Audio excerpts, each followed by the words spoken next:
Okay, I walk up out the door. Fuck everybody, cause if you ain't U.P.K, I ain't worried about you. I got a lot on my mind and only class can save me. So you know me, I'm first class, feeling educated. Okay, I go by my mission. Then the shouted in the world's walk to me with intention. She said she know about the school. I like my music, she listen. She said she trying to come in, but her sins keep her distant. I told her shout at the water.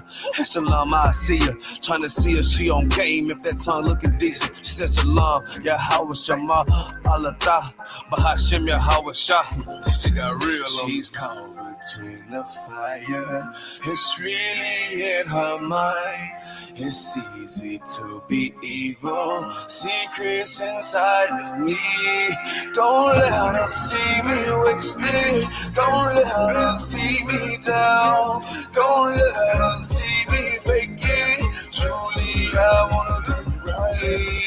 I bought this you for real. I should've known you was trying. That's a lock it off the real. I was caught in my mind, and if you know it, then come in. You gotta add it and all. Don't be afraid to change your ways. Be afraid of your dime. I mean, you see how to attend. What sense keep it by? She said drinking, smoking. That's something she do all the time. Homegirls ain't really shit, but they the nearest ones by. One got too many niggas, and the other bitch by. I said, damn. Try separating.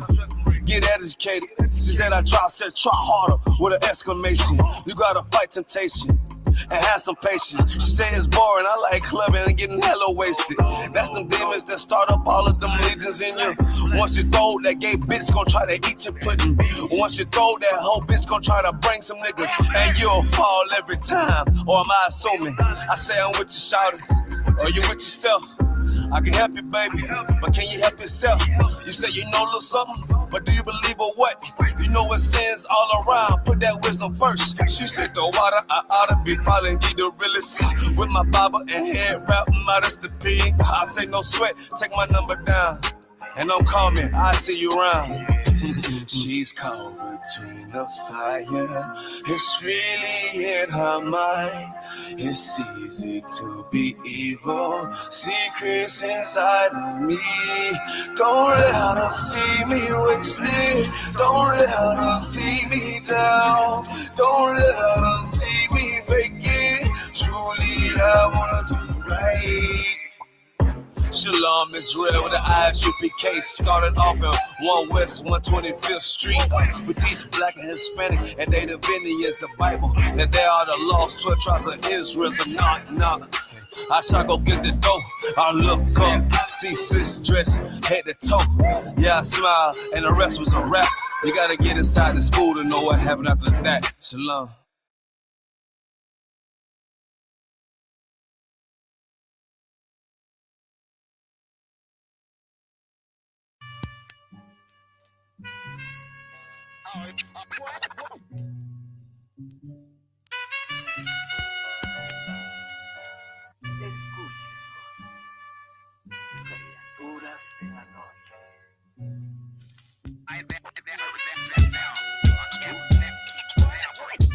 I ain't have to die to meet the devil. Angels fell and landed in the ghetto. The earth was given to the hands of devils. Then we seen the rise of the devil. We fell for the lies of the devil. When we got high was the devil. I looked into the eyes of the devil. I ain't have to die to meet the devil. I remember I was only 13 when I met the demon. Gave me a deuce and a bundle of cocaine. Told me to sell to my people, make sure you keep them fiending. If any try to shoot you, make sure that you leave them leaking. He said, I'ma hold you down when problems pop up. how you got me moving this dope? Want me in lockup? He said, Don't you want the Benz vertible with the top cup? Yeah. Stop, bitch, you get in that kitchen, let it rock up. Bitches love the dope boy, especially when it's wop up. I know you know Ron. Who the plug from by the block up? I'll tell you a little secret, make sure that you keep your mouth shut. Ron got a Lexus, crib in Philly and Texas. Trips to the Bahamas, just got a whip for his mama. He fucking up the commas, be honest, he seeing decent though. I hear you, but I just seen Ron about a week ago. In fact, he ain't looking too good, his knees is kinda slow. I asked him why the struggle, he got stuck up for his bundle, but them 6 hollow tips in his legs what made him crumble. He got a house and mama is living good. Said the feds took it all, he right back in the hood. I see you try to play me, you gave us crack in the 80s. Made us abort our babies and making hoes out our ladies. I know you got me gravy, but Satan, you must be crazy. It's gonna take more than them cars when to amaze me. I seen niggas shoot for the stars, but being lazy. Never get their head at the clouds, so you don't faze me. I guarantee that you gon' regret it, remember I said it. Nah, you could dead it. What you saying, I can't win? Nah, devil, nice try, so until we meet again. I ain't have to die to meet the devil. Angels fell and landed in the ghetto. The earth was given to the hands of devils. Then we seen the rise of the devil. We fell for the lies of the devil. When we got high was the devil. I looked into the eyes of the devil.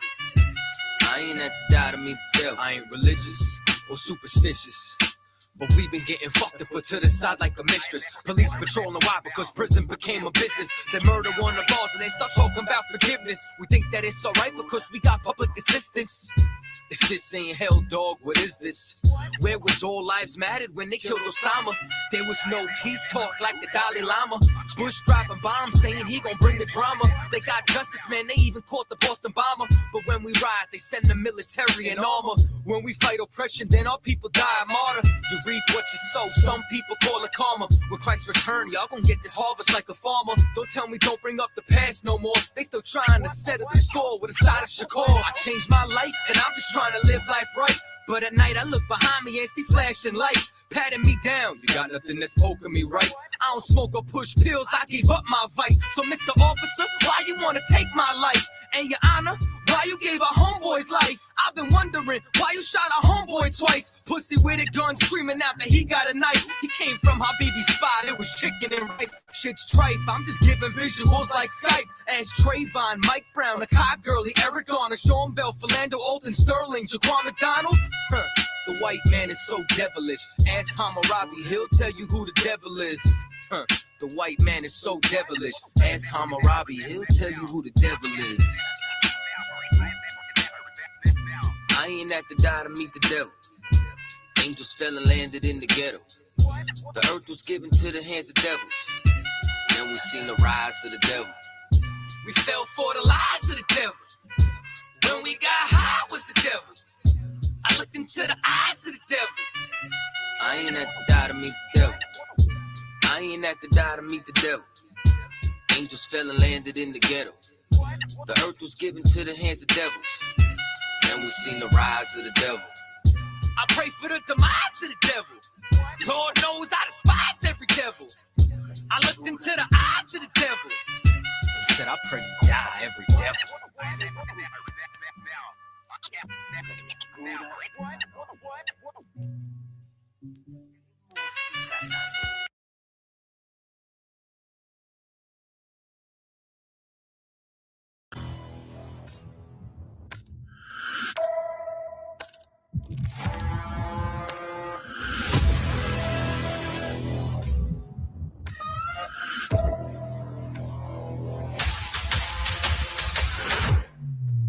The I.S.U.P.K under Commanding General YAHANNA presents the official itinerary for the 57th Annual Lord's Passover. Kickoff.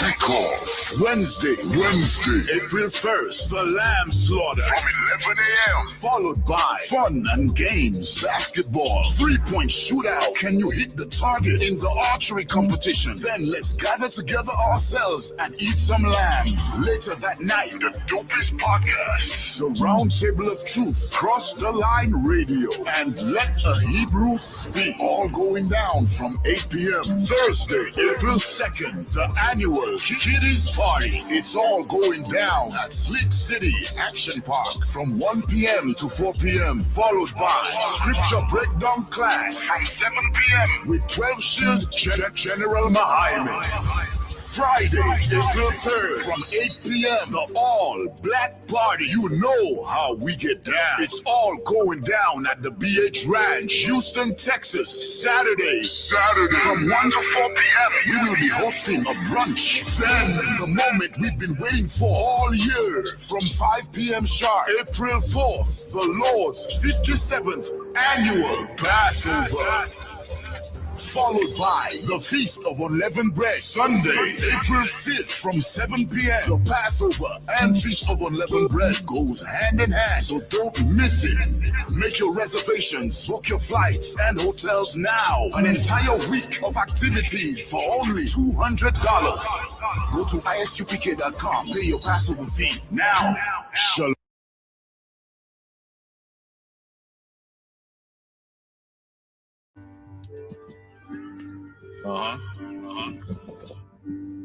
Let's get it. This is how you make it to the Lord's 57th annual Passover this year in Houston, Texas on the 4th of April. Mind over matter, still trying to purge you. If a nigga at me, I know that all beam around me, niggas finna steam about me. Bitches try to scheme some memes out me. I ain't being loud, you keep it on the dough low. Don't look like my dough low, like a butler, get that dough, bro. Nigga try me, that's a no, not to palm me like a high five. Park my car and chill, I'm looking at the Philly skyline. Clearly I'm about mine, I feel like it's my time. Demons trying to distract me and knock me right off of my grind. But nigga, I am not crying about shit. If it happened, then it happened. I get past it, I don't trip. Now I'm laughing, I'm just adding to my wisdom. Damn, I'm lit. That's the way you handle it. You gotta be a man and shit. Niggas masking up and I can't slack a bit. No.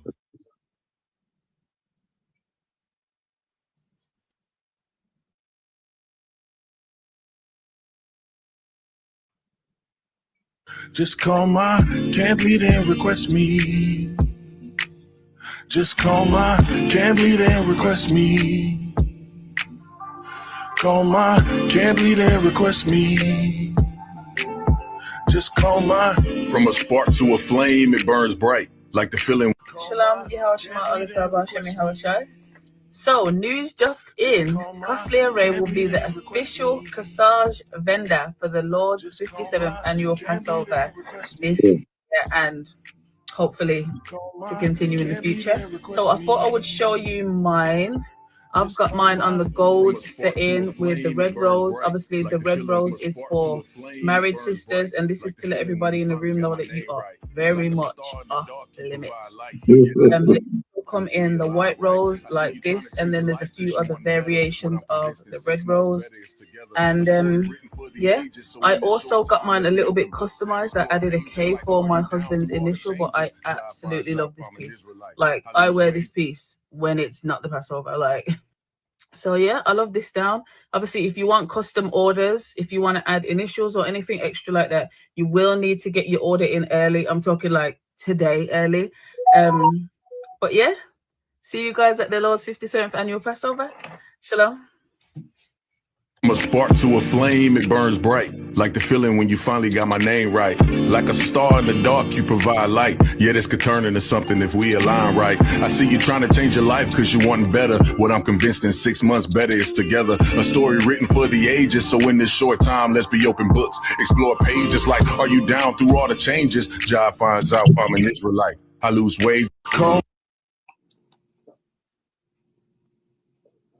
Yo, that's it. Oh, we got one more. Okay.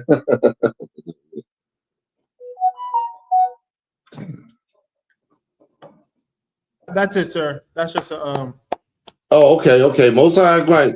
Clap it up, clap it up, clap it up. You know how we like to do it, man.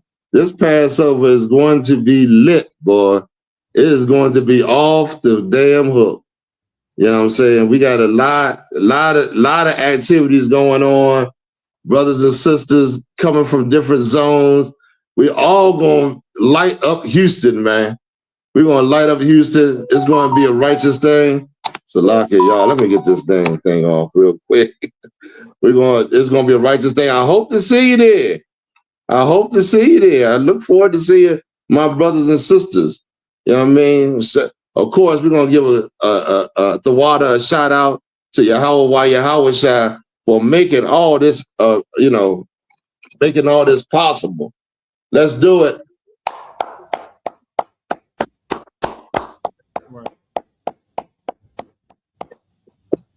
Damn right, man. Damn right. Always, first and foremost, we're going to give a shout out to our King, the great things he done. Listen, also, I'm going to go down the list. You know how I do. We're going to go talk Commander General YAHANNA, first and foremost. Give him a round of applause. Then we got General Muhammad, of course. I don't even need to say nothing about General YAHANNA, General Muhammad too much. Y'all already know what time it is. General Mayak. Yeah, I ain't got to say nothing about General Mayak either. We'll give a round of applause, man, for being an excellent leader, an excellent brother and guide. General Hazayan. Wonderful, man. You know what I'm saying? Excellent. General Shawamar. I mean, I can't even explain the good brotherhood that General Shawamar exudes, man. Just comes off of him when you see him. You understand? General Kathungabar. General Kathungabar, very insightful. That New York style. He carried that New York style. He come, you know what I'm saying? He just, exudes it, man. A hell of a brother and a great general, man. All these generals, man. General Kabbalah. I damn sure ain't gonna let my man, General Kabbalah, man. A brother is totally, just on another level, man. As far as, understanding the scriptures and really showing brotherhood, man. And, you know what I'm saying? He's an excellent brother, like all the generals. I can't, I gotta confess that, that they are definitely the Lord's leaders that have been set up by our King Yahweh Shai. Let's also give a round of applause to the captains. All the captains, the next up in line, in the UPK, so many captains doing excellent jobs, man. Making sure this body is real tight, like it's supposed to be. You know what I'm saying? Also the officers, man. I look forward to seeing all the officers, man, at the Passover. I don't want to think about an officer in my mind that I don't see at the Passover. I want to see everybody. You know what I'm saying? It's going to be a wonderful occasion, brothers and sisters. It's a wonderful high holy day. It's a time for us to, to gather together and to, break bread and to celebrate the Lord delivering us from captivity, man. That is, it's going to be a wonderful, high holy day. Also, I did the officers, the troopers. Troopers, come on through, brothers. Come on, do your due diligence. Make yourself, lay that, whatever you thinking in the world, toss that all aside. You know what I mean? Be diligent and coming up in here and always, showing support to the truth, man. Yo, you coming up in here, this should be where you guided, where your thoughts are, and the place where you go to get your counsel or whatever you may need to get you up in here right. You understand? So you can stand before the Lord, man. You understand? In righteousness. So we definitely love the troopers and our sisters, of course. Damn right, man. So that's, the sisters doing a hell of a job. You see the sisters, man, you know what I mean? And they're backing up the brothers, making, in the right spirit. You know what I'm saying? It's a wonderful thing to see a woman in the right spirit, man. And, you know, just to have that, it might not even have to understand the where the sister come from, but just that she's in the right spirit, man, makes a brother want to protect her.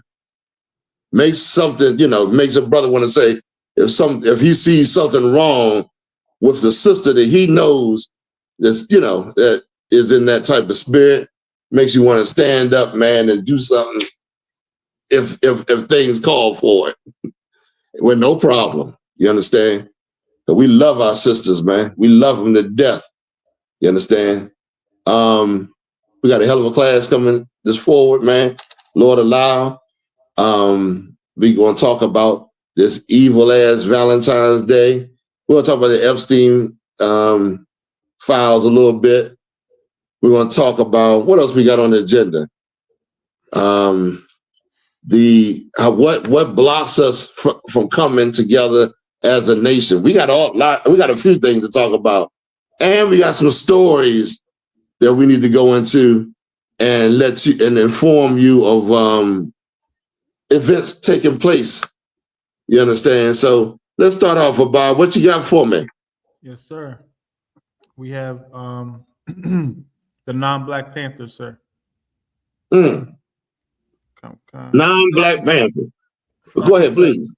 Please. I got a quick question about the Passover, and if you could give a quick breakdown on this precept, Deuteronomy 16:16, sir. Okay, go ahead. Okay, go ahead. Let's do that real quick. Yes, sir.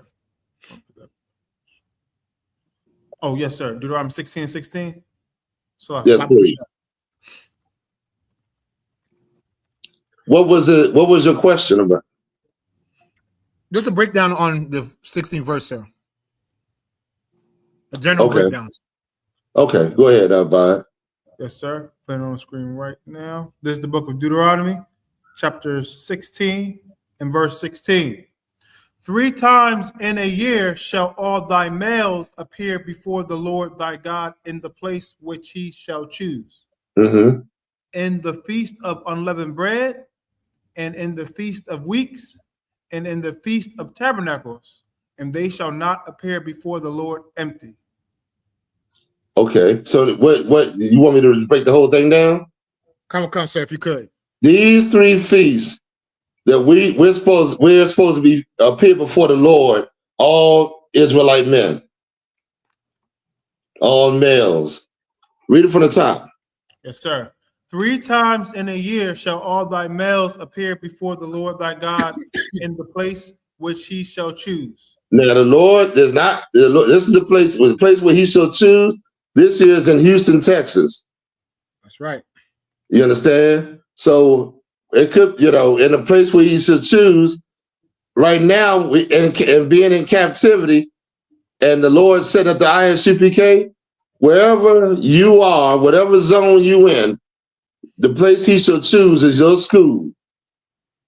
We had the feast days at the schools that's set up in the I.S.U.P.K. Right. You understand? Go ahead, about read on. Yes, sir.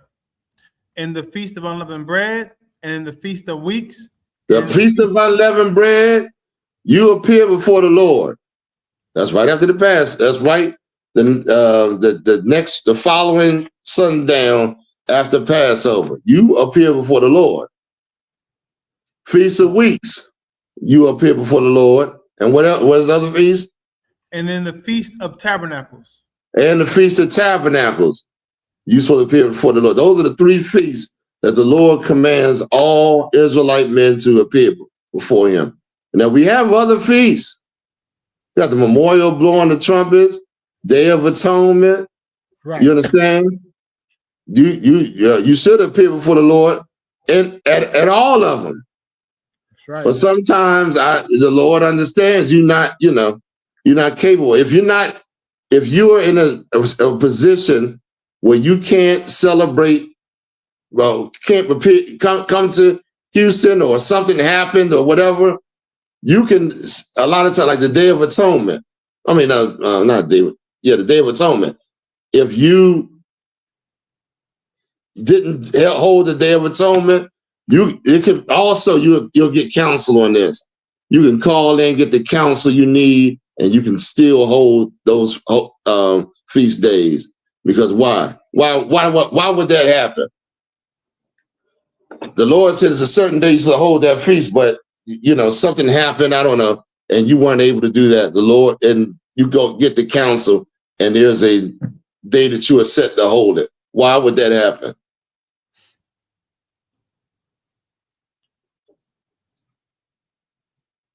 Because the Lord is merciful, man. Right. You understand? But you should have you should fight yourself to do the things that the Lord says. Right. You gotta have to fight yourself, man. Yourself is your biggest enemy, man. You understand? So that's it on that. Did that answer your question? Come, sir. The water, sir. I got the bar. All right, let's go ahead about what's the first story? The non-black Black Panther, sir. Uh-huh. Yes, sir. Playing video now, sir. The Black Panthers did have non-black members that were in their ranks. Most notably was this man, Richard I.S.U.P.K. He was Japanese, and he joined the Black Panthers very early. Literally when they first started. He rose to the ranks of the Black Panthers relatively quick. He became a field marshal, and he was the only Asian American to have a formal leadership position in the Black Panthers. He ended up becoming an educator in California and also a school counselor. If you thought this was going to be a feel-good story, it's not. When he died in 2009, someone did a Freedom of Information Act request to see what the FBI had on him when he was a Black Panther. Come to find out, he was working for the FBI for 15 years. He was a confidential.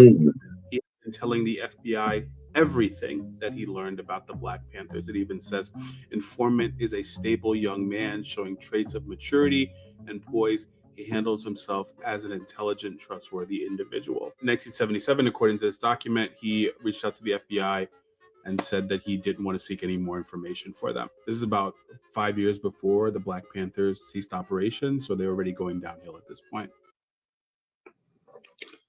All right, that's it on that? Yes, sir. This is a very good teaching video right here. And it's, it's real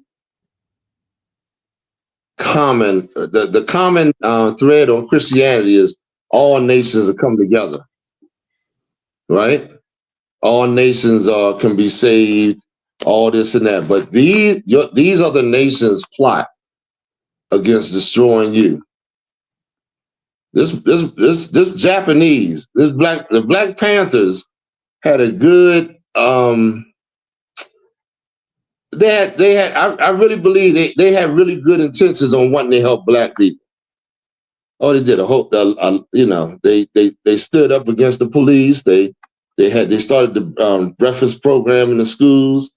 They did a few things, some things that Black people, to try to, liberate us from the type of oppression we were experiencing. But here they go, accepting all nations. That can't be, these other nations, man. And I'm just saying, you got people amongst you that will betray you as well. I'm not, saying that, but I'm not saying that doesn't happen, but you got the nations coming up in the ranks, learning about what you have, what you are, what you have and how you do things, and really don't like it. They hate you, man. Anybody got anything they want to add on to this? Colonel Concert, please. If I could. Do we see any evidence of that in reverse, meaning any heathen nation that has something going on where they allow Black people to join? I don't see anything like that. I'll tell you that. You understand? They'll allow you to worship their gods for sure. You know what I mean? They'll do that.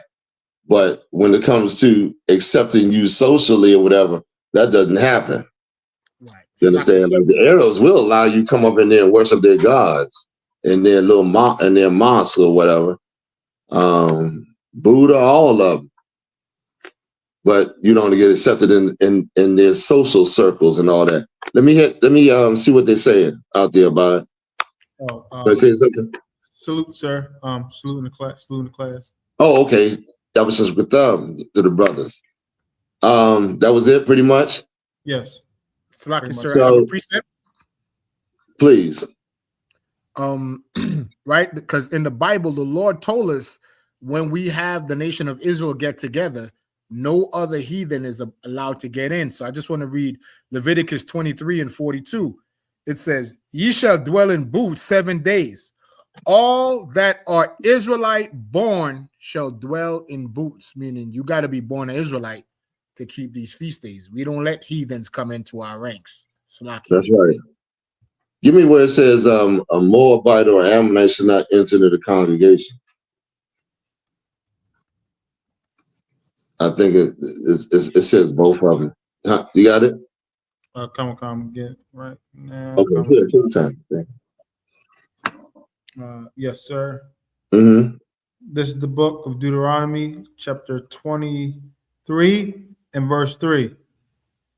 An Ammonite or a Moabite shall not enter into the congregation of the Lord. You see what the Lord said? The Lord knows what these people are about, man. A lot of these people are tricksters, man, like them damn Ethiopians and all of them.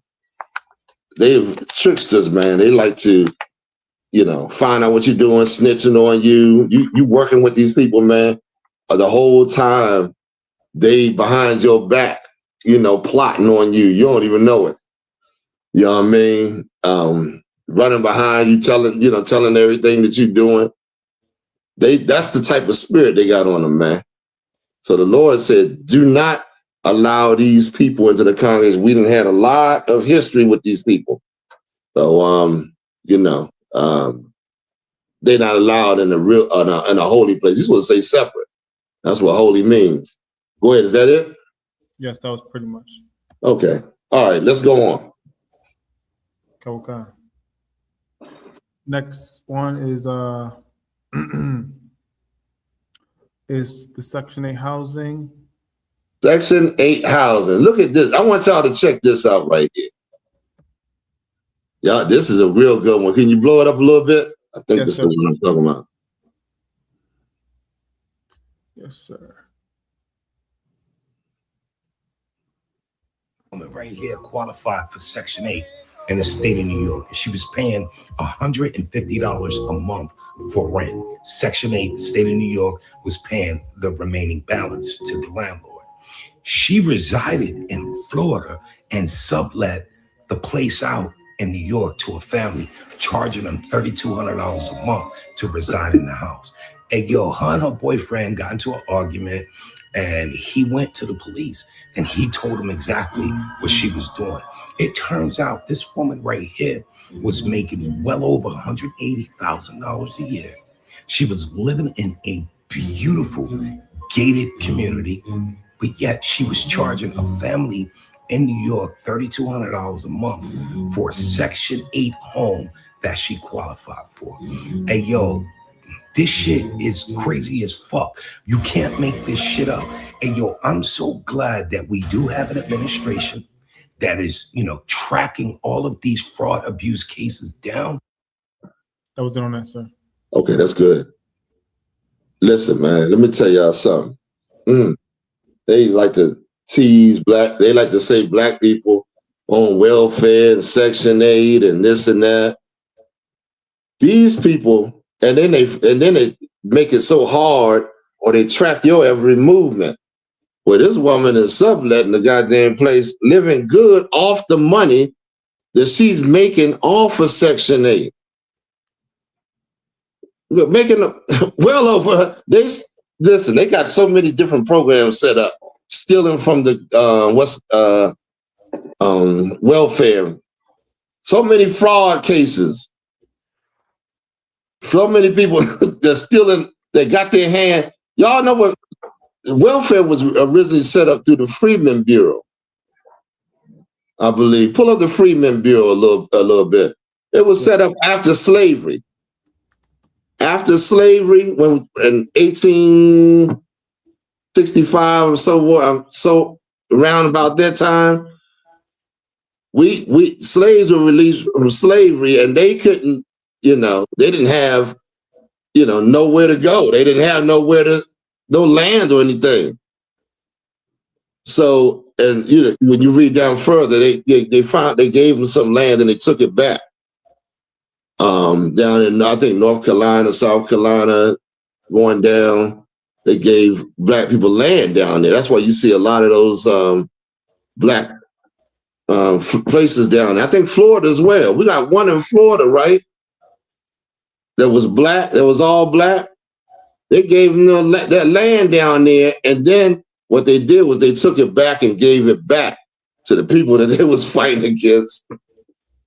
But I guess they said they got a lot of slack and said, if you get land, then you might be self-sufficient and not dependent on us to, for things that we want to keep you dependent on. Like we want to keep you a slave. Like black people don't realize we are total slaves today. Black people talking about some money this, money that. Yeah, I understand what you're saying, but we just like a few generations away from being slaves. You understand? We still ain't got the land that we were supposed to have, man. And you can't support yourself out without the land. From the land comes your food, your clothes, and your shelter. I say it all the time. You ain't got no land. You got to go to him for that. That's what the curses was talking about. All the curses talking about your slave master. He doing things to keep you enslaved, keep you in bondage, to keep you on a lower level. What you call that when you what's the tax? It's not the tax. What's his name? To keep you owing money. You owe money, you got to work. You know what I'm saying? Say it again. In debt, sir. In debt, but it's something. You know how they charge you an interest rate, the high interest rates and all that. Right. That's to keep you down. That's to keep you. They open these places. They charge you to take your own damn money out the bank. Your money. That's to keep you. That's to keep all that stuff functions to keep you always working and to always keep you in debt, to keep you on the bottom, to keep you paying these other nations to serve, for their goods or whatever. Go ahead. We got some responses, sir. Please. Razda said usury. Usury, that's it. That's it. I'll give my hand, man. That's what I was looking for. That's what I was looking for right there. Well, who was that? Razda. Razda? Most High in Christ, brother. Most High in Christ. The water. What, somebody else said something? I see something flash. Yeah. Fiery Furnace Finish also said usury, sir. Yeah, that's it. Usury. Sometimes it'll slip my mind. Yeah. That's what's going on. You got your little check cash and blazers charging an astronomical amount for you to get money or to cash your check. Ridiculous, man. You done work hard all that time, and now you get your check, which is already taxed the hell out by the white man. You know what I'm saying? Taking all that money out your check. Then you go to try to cash it, and they take money out your check. So you just getting robbed every which way, and it's some foreigner that you going to. They just set up businesses. Hold on, man. Let me just say this real quick. Black man, let me tell you something, man. All these nations have nations. They supposed to be working amongst their people, getting the money from their people, setting up businesses with their people.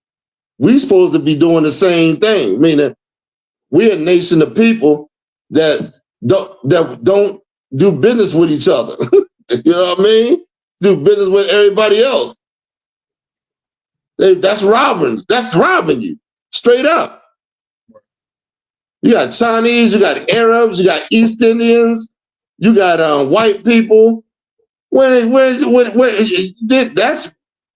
forcing you to be a slave. I don't give a how you look at it. On the land, you don't on the land you don't own, man. Don't own. So we need to really evaluate our situation, man, and come back to the Lord and start looking at each other. Stop looking at each other. Give me the thing with the brother, the boxer. Stop looking at each other evil, man. You looking at each other evil because you being oppressed, and the closest thing to you is that you can take your you can take it out. The first person you can take it out on is your brother. You're supposed to have you a family. You're supposed to have you businesses, man. We're supposed to be a nation set up. We can't do it. Why? Because we walking around in hatred with one another. We're going to have to break that, man. That's got to stop, man. Go ahead, play this real quick. I'm going to show you something. Yes, sir. Fuck with Cuz. What? Because Cuz never fuck with me, bro. It was times where like me, I was always around Shakur as an amateur and shit. So Shakur introduced me to Floyd, Devin Haney, all that type of shit. So there's a hell of times around Devin Haney and we 24 Fitness playing basketball, regular shit before niggas became celebrities type shit, which is who we are today. And nigga just never showed. Nigga never even looked me in my eyes. Nigga never showed me respect. Like nigga never. Shakur always like, yo, this nigga Keyshawn, this that third. He like, for real, that nigga still a kid. Like he just never gave me respect. He sent you. You know what I'm saying? So it's like bitch ass nigga, you know goddamn well I never fuck with Cuz. What? I think that was it on that. Yes, sir. Yeah, let me just anybody want to say anything before I start? Anybody want to say anything before I start? Please. Yes, sir. We got comments. Please. Jack says we don't have understanding with each other to build on. Pandora's box. Yeah. I don't really go with the Pandora, but what you're saying is right. We don't. Go ahead, give me some more.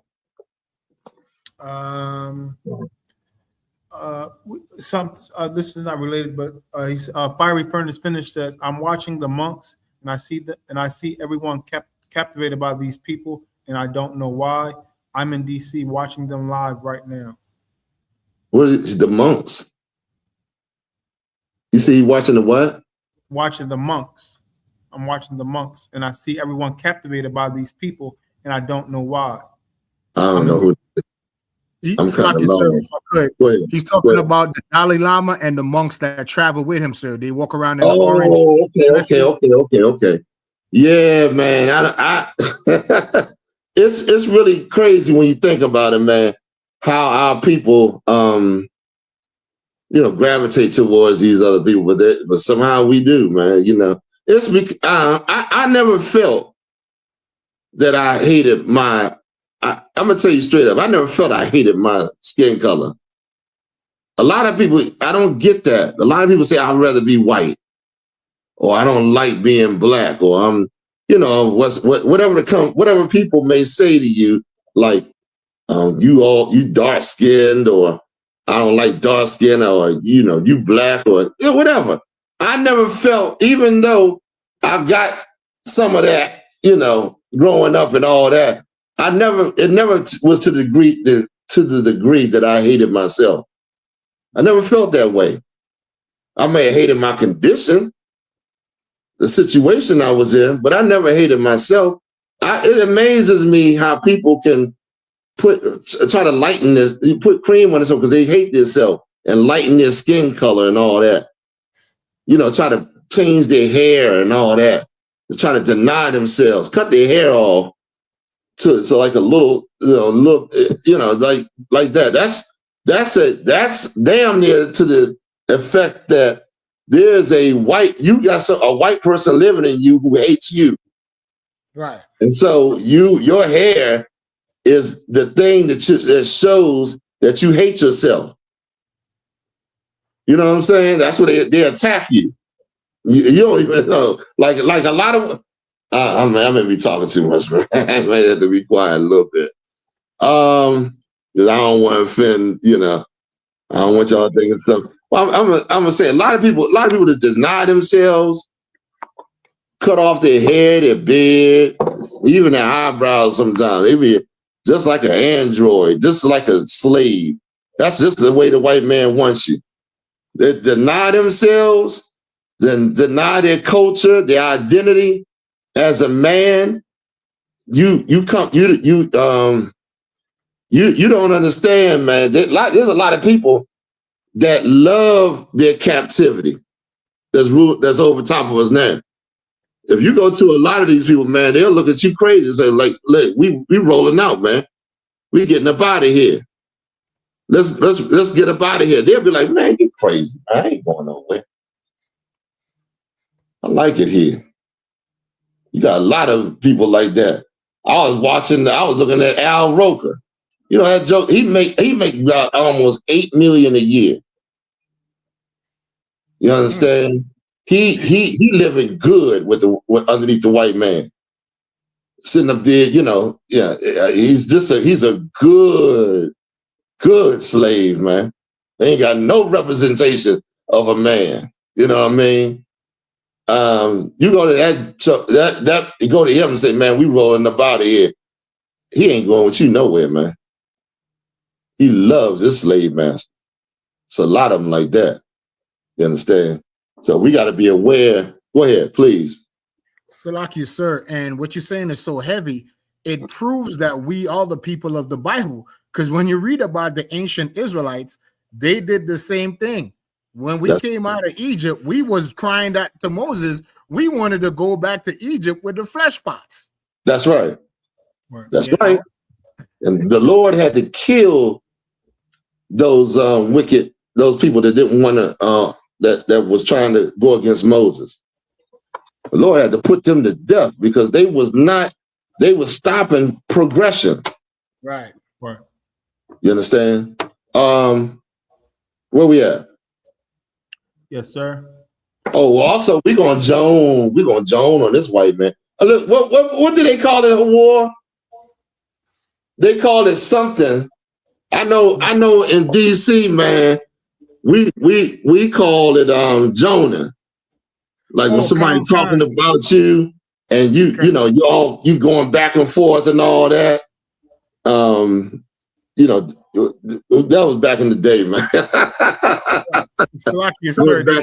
was back in the school days, but we was a Joan, man. You know what I'm saying? Like I don't understand how we get called names and we don't call people names back, man.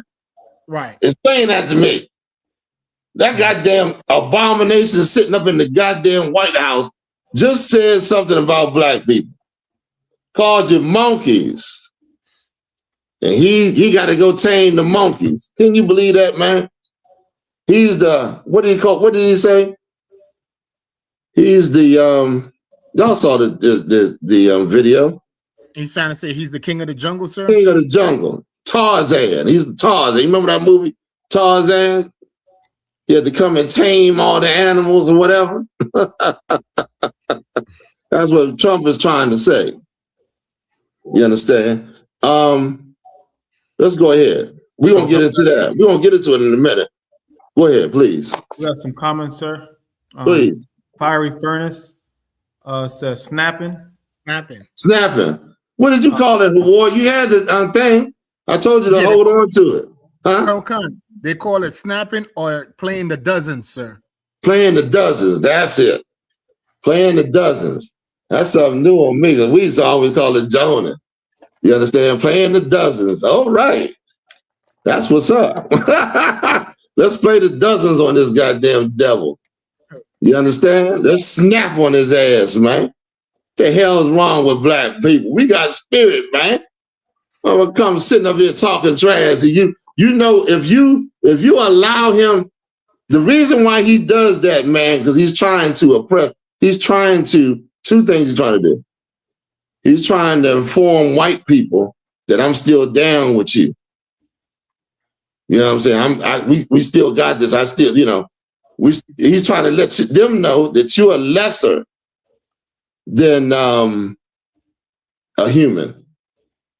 In other words, I can oppress you because you're not really a human or something, you know. Y'all understand what I'm saying? If y'all don't understand, let me know. And let me get some other people that want to discuss this. Put the Obama thing up. Yes, sir. Let's bring it up. Let's talk about it a little bit. Yes, but sir. that's so goddamn heavy. I want to talk about it now.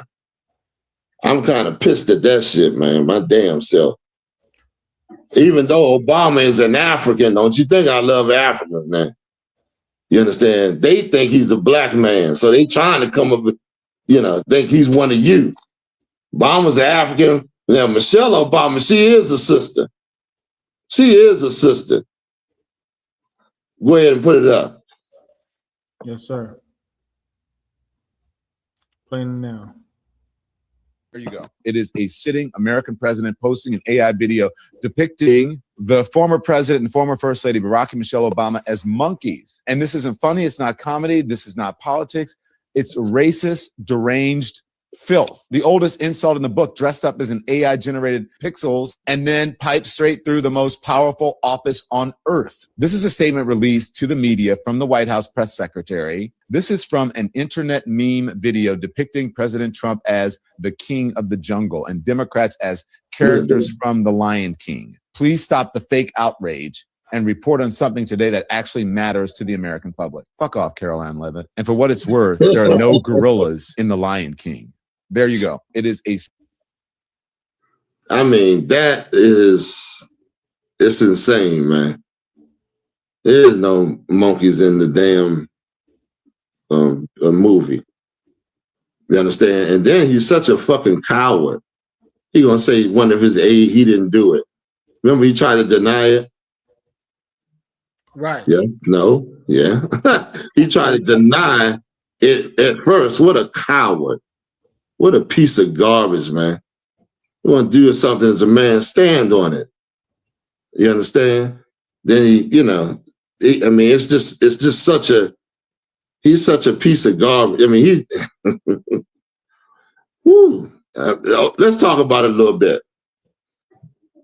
You understand? Let's talk about where to get them from. Get humans, Wikipedia, and look up the definition of human. You understand? Yes, sir. And we're gonna see what this is. We're gonna break this down a little bit. This is really real. It's gonna be real. This is real.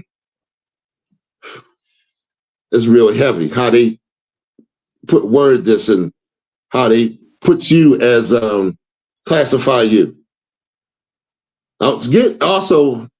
Okay, yeah, go ahead. Yes, is that sir. Wikipedia? Yes, sir. Okay, read that for me. What does it say? Humans, Homo sapiens, meaning thinking man or wise man, are the most common and widespread species of primate. Huh? Are the most common or widespread species of primate? Kawakan. Look up, hit primate right there. Is it in? Yes, sir. Okay. Kawakan. Primate. Primates is an order of mammals which is further divided into the strepsipines, which include lemurs, gallilos, and lorizids, and the okay, go ahead. hepflorines, which include trizers and simians, monkeys and apes. You see, okay. Well, hold on, wait a minute. When you go up to, is it in blue? Can you click on one of those the names? Yes, sir. When we click simian, sir. Yes. Monkeys and apes. Yes, sir. Simian. The simians. It should have a picture. Does it have a picture there? Yes, sir. So we'll see what it's talking about. Pull it up. What is it? What is that? I can't see it too good on the spot. Kawaka. It's different types of monkeys. The monkeys or apes or what? They look like monkeys, sir. Yeah. Okay, now go to the next one. Go back and go to the next one. So we can get an idea of what they're trying to say. Yes, sir. Kawaka. I'm going to lemurs. Okay, lemurs. Go ahead. And then what are they? Kawakan. You want to show the picture? Yeah, please. Yes, sir. What is it? A monkey or ape or something like that? It's in that category, right? That's what I want to say. So what he's naming is in the category of monkeys, right? Or all those names. Right. Okay. There will be a primate. Or be a type of primate. Right. But they're trying to say you come from them. So I'm saying, go back to the original definition. Yes, sir. You see what I'm saying? Yes, sir. Humans, Homo sapiens, meaning thinking man or wise man, are the most common and widespread species of primate. Keep going. And the only extant species of the genus Homo. They are great apes, categorized by hairlessness, obligate bipedality. Yeah, we can stop right there. I just wanted to get the general idea of that. Yes, sir. And you should look at Darwin's theory too, which relates to that.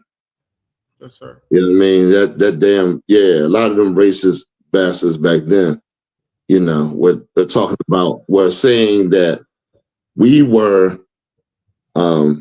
less than human back then. So let's go on, talk. Let's get the jump. This white, I mean, he got the nerve. He's so goddamn hairy. It's crazy. The Lord calls them beasts in the Bible. The Lord calls them beasts in the scriptures.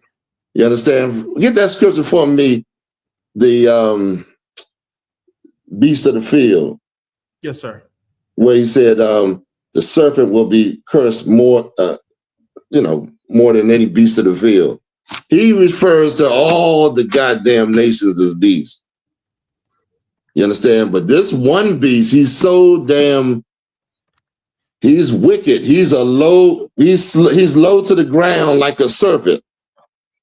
A serpent slithers on the ground real low, where you can barely see him as when he's about to attack.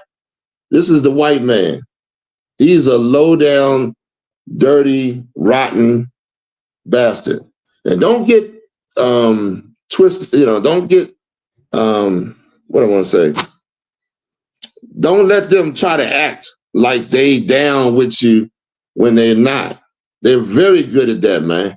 Always watch, always know in the back of your mind, this is my enemy. Because he will try to seduce you by saying, hey, Barack Obama, he was a great president. What Trump did was wicked, evil. Meanwhile, when Trump had that, when he made the announcement that he was going to, not be so, he was going to tone down on the, on the illegal aliens, he got all that feedback. He got all that negative feedback from the people, meaning the majority of the people want Trump to do this. You want to see that? He got all that negative feedback. They want him to do this, man. He ain't doing it because nobody wants it done. That's why he got put in office. These people are racist, man. They are, say it again. Somebody say something? Lots, sir. Yeah. So go ahead, read. Did you find it? Yes. You want to what does it say? Yes. Genesis chapter 3 and verse 14. This is the book of Genesis, chapter 3 and verse 14. And the Lord God said unto the serpent, because thou hast done this, the Lord called him a serpent. That's a beast of the field. They in the field. Go ahead. Thou art cursed above all cattle and above every beast of the field. See that? That's what the Lord called him.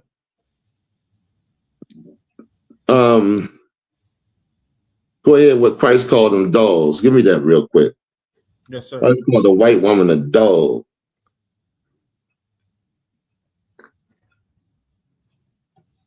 That's a beast. That's a beast. So what I'm trying to say is that they don't follow rules. They hate authority, and they just like a vagabond. You got a wicked man sitting in the White House ruling above you. You understand? So go ahead. Okay. This is the book of Matthew, chapter 15 and verse 25. Then came she and worshipped him, saying, Lord, help me. Verse 26. But he answered and said, it is not meet to take the children's bread and to cast it to dogs. He called her a dog. I don't give a damn what. That's right there. He called that white woman a dog. After she was begging and pleading because her daughter was sick and she wanted Christ to heal him. He said, I ain't going to take, it's not right for me to take this healing that I'm doing and give it to you, dog. You know what I mean? So, that's in the Bible. That's how we're supposed to behave, but, towards our enemies, man. That's how they behaving towards you. All right. Let's go to the next one. Yes, sir. Anybody got anything you want to comment or say, or? Colonel Kunster, if I could. Please. Salaki, sir, if you measure the time since the 14th and 15th century, or from the 17th century till now, they only been out of the caves of Europe for less than 400 years. From the 14th century to now? What do you mean? Yeah. I mean, the oppressor tried to make it seem like the Neanderthal was 1 million years ago. It was not 1 million years ago. Only 400 to 500 years ago, they were in the caves of Russia. And they were the Neanderthals in modern time. In the Bible, it says they were driven forth from among men. We cried after them as after a thief. It says among the bushes they brayed. So if anybody is more like a monkey than the white man, I don't know who is, because they were covered with hair and they couldn't even speak a developed language. Slack sir. Nah, you're right. They might have, but I think it was a little bit more than 400 years. I don't know. That Roman Empire that was 2,000 years ago. A war. But I say after the Roman Empire, we chased them into the caves, and they didn't come out until the 7th. Right. Remember, after. Oh, you talking about after they came out during the Renaissance? Concert. Oh, okay. I thought you was talking about they never was out the cave. Okay, I got you now.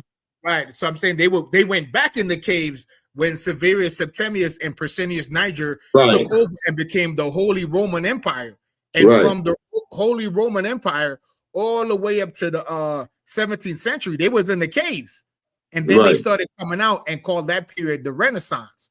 So they just came out of the caves. Yeah, 17. Hold on. You said what? Say that last part. They 17th century. Right. I Googled it. Right. And I said, how long has it been since the? Hold on. I Googled it. Right. And I asked Google, how long is it from the 17th century till today? And it says. It's giving me surely turning things upside down. Yeah, we might have to get the dates wrong. You on something, but I think the dates are not, because it says because they had that what's his name in the 15th century. So like it says the 17th century, 1601 to 1700 ended 326 years ago, as of 2026. Okay. So from the 17th century, from the Renaissance till now, I think they're saying it's been about nah, that can't be right. And its midpoint, 1650 was 376 years ago. We're gonna look at it, but I don't think that's right. It says 300. It's like 350 to 400 years in the past. Yeah, but I'm not sure on that date. We got to check on that date, Hawar. I see what you're saying, but we got to definitely check on the date when, because after the Renaissance, that was during they had the different councils and all that. That was in the fourth. What was it?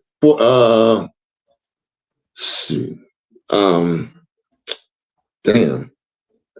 We'll look into it. We'll check it out. You understand? All right, so let's go ahead. Let's move on a little bit more.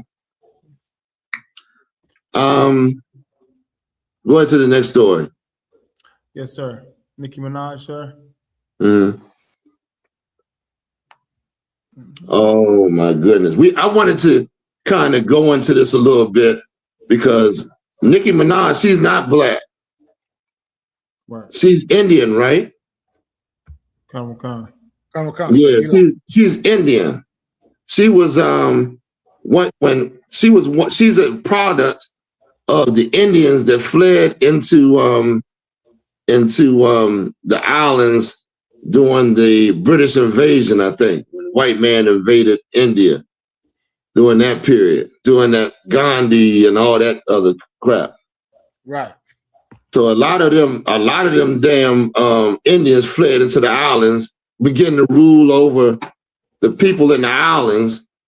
And of course, we take up their traditions, a lot of their traditions, and she's one of the product of that. So she's not a black woman, but it's important that you understand the actions she's doing to show black women how to,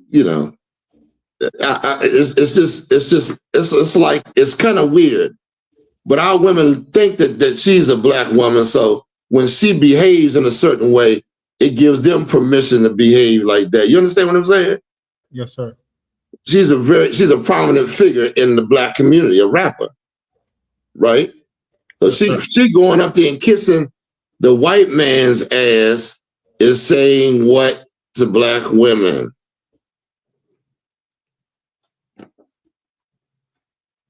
It's so easy. This is your way out. It's time for us to jump on the bandwagon. You understand? What is she? Do you got this? A video, right? Yes, sir. It's the video. Play the video.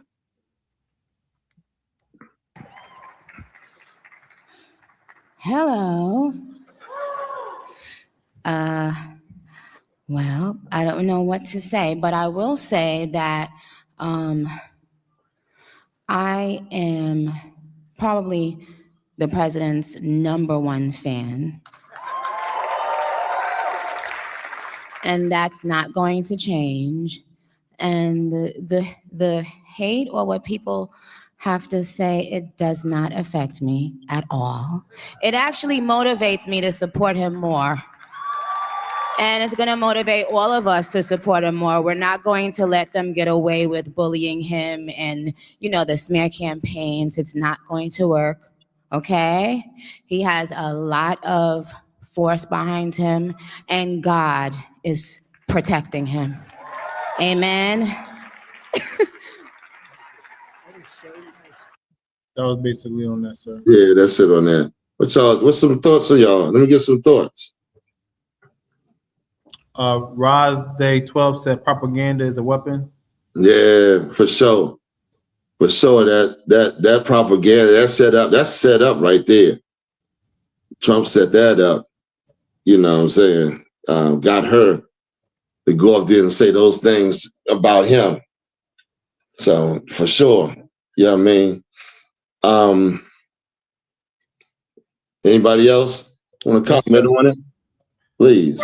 Fiery Furnace says she's playing black and buck broken for a shiny toy. Yeah. Right. Exactly. This is it's a lot of propaganda going on. It's a lot of the things coming out that television and that we're seeing in these days, man, is Satan trying his best to get you out of to take you out of your zone, man, to get you to walk with him in these days, to get you to deny Christ and the truth, man. Don't do it. Don't do it. You're gonna have to, with your strength, choose the Lord. Right. The Lord is the one that deserves your allegiance, man, not this goddamn evil ass piece of garbage right here. You understand? For sure, that's propaganda. All right, where we at? What's the next one? We got one more comment, sir, if you want it. Please. It's that this also from Fiery Furnace. This is powerful how they target the woman vessel. Lets me think of war. How do you get to the man, Eve? That's right. It's a spiritual warfare. Right. Yeah. You're gonna have to hold on, man. You're gonna have to. He coming. Satan's gonna use every device that you can imagine to take you off your square, because this is his time. He's almost out of here. Imagine Satan knowing that his time is running up. What are you gonna do? Everything. Because you right at trying to receive your treasure. You are the point where our King returns, man, and great honor and glory and riches. You can forget about it. Power. I'm gonna talk about that Sunday. Great power. I'm talking about King David Sunday. Matter of fact, because I'm getting a lot of hate on this shield, man, and I'm going to rip into some crap right in a minute, because this shield is very holy, man. You understand? Shield of David is very holy. Right. What else? Go ahead. What's the next story? Yes, sir. Mm-hmm. Donald Trump, black woman in Chicago wants National Guard to come in. Yeah, I pulled this one because this is another taunt against black men. It's damn near like, you mean to tell me I got to go in and handle the situation you're supposed to be handling? You know what I mean? Your woman coming to me looking for help. I got any help. I got to protect your woman. Go ahead and play it, Abad. Yes, sir. So you have black women with MAGA hats on in Chicago, all over the place. They want the guard to come in, or they don't care who comes in. They just want to be safe. And they really don't care. There was one woman, she was great today. She said, you know what? I don't care if it's the National Guard, the Army, the Marines, the Air Force. I don't care who comes in as long as we're safe. And that's the way most of the public feels. We're going to make Chicago really great again. I think that's it. So think about that. How y'all feeling that? Trump, boy, he is taunting black men. That was an attack against you. You know it or not. You know what I'm saying? Like, you so wicked and evil. Which, you know what I'm saying? I'm not even going to deny we got a lot of evil people amongst us. A lot of us are dying left and right. Right. Every day, man. You know what I'm saying? I'm getting notifications on my phone about people that, dying and found this way, this and that. Yeah, because this is a time that it was prophesied there's going to be a lot of death. The Lord is cleaning this place up. Right. You know what I'm saying? He's working amongst our people, whether you know it or not. Our wickedness is taking us out. It's like it's not being tolerated no more. There was a time where wickedness was not attacked. He gave you a period of grace. You understand? To get yourself together. before, that period ends. We coming on the end of that period, man. You should be rushing into school, man, saying, what can I do? How can I, how can I get in there and get into the ranks? You should be rushing in here, man. I'm telling you. Go ahead. Yes, sir. There was another one. Was it 2 on the women? Yeah, it was just 2. It was just 2. So that's definitely that's the serpent using the woman against you. Right. Pretty much. All right. Go ahead. What's the next one? Yes, sir. Sundance Kid. Oh my goodness. Put up the picture. It's a picture, right? Yes, sir. No, not a I said to put the white one up first. Oh, sloppy. My fault. Sloppy. Damn, I messed that up. Yeah, you did. Go ahead, Bob. Go ahead and put it up. This is the Sundance Kid and his wife, right? Depicted as white people. You know Butch Cassidy. Give me another picture of Butch Cassidy and the Sundance Kid. Yes, sir.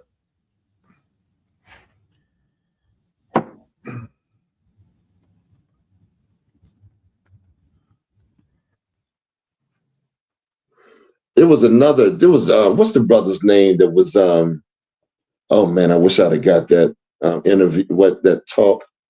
Where there was one brother, he was talking about he was a Latino brother, and they had the little 3 white girls up there, Peterson or something like that. Jason. Say it again. Jason Lee? I think it could be Jason Lee. Did he have a panel sitting up there recently with that brother, that Latino brother on there? You talking on the Piers Morgan show, sir? Piers Morgan, it might be. Yeah, that sounds right. Piers Morgan. It's at the 4 minute and 50 seconds, Officer by it. That might be a long one. Okay. Just hold on for a second. All right. This is Butch Cassidy. Sundance Kid, right? Y'all heard of Butch Cassidy, the Sundance Kid? Pretty much in all the TV shows and movies, he's depicted as a white man, right? Yes, sir. Give me another picture of Butch Cassidy and the Sundance Kid. Yes, sir. Come on, right there we go. Right. There you go. It don't have to be his wife. It could be him and the. Okay. Yeah. So you see him depicted right there as wife. With his wife, as before. Sir, come on right now. Take your time. Take it.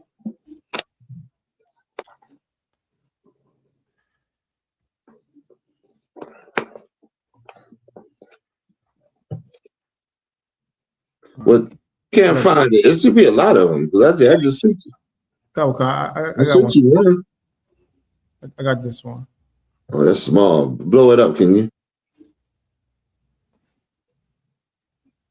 Okay. That's good. So I don't know if that is that him? Is that both of them? Khan. Was Cassidy the Sundance Kid? Now show the original picture, the one you showed first. Yes, sir. Here's the original. These are black people, man. White people that stole the identity of a black. Look, get the story. Do we have a story? What's on the bottom of that? Read that for me. I can't see what's going on. The Sundance Kid. Better known as the Sundance Kid, was an outlaw and member of Butch Cassidy's Wild Bunch in the American Old West. He is pictured here with his girlfriend at a place. Ain't that something? We wanted to bring you this out to inform you, man. We are amongst a thief. The Lord, where that scripture said, when he's speaking of a lie, he's speaking of his own.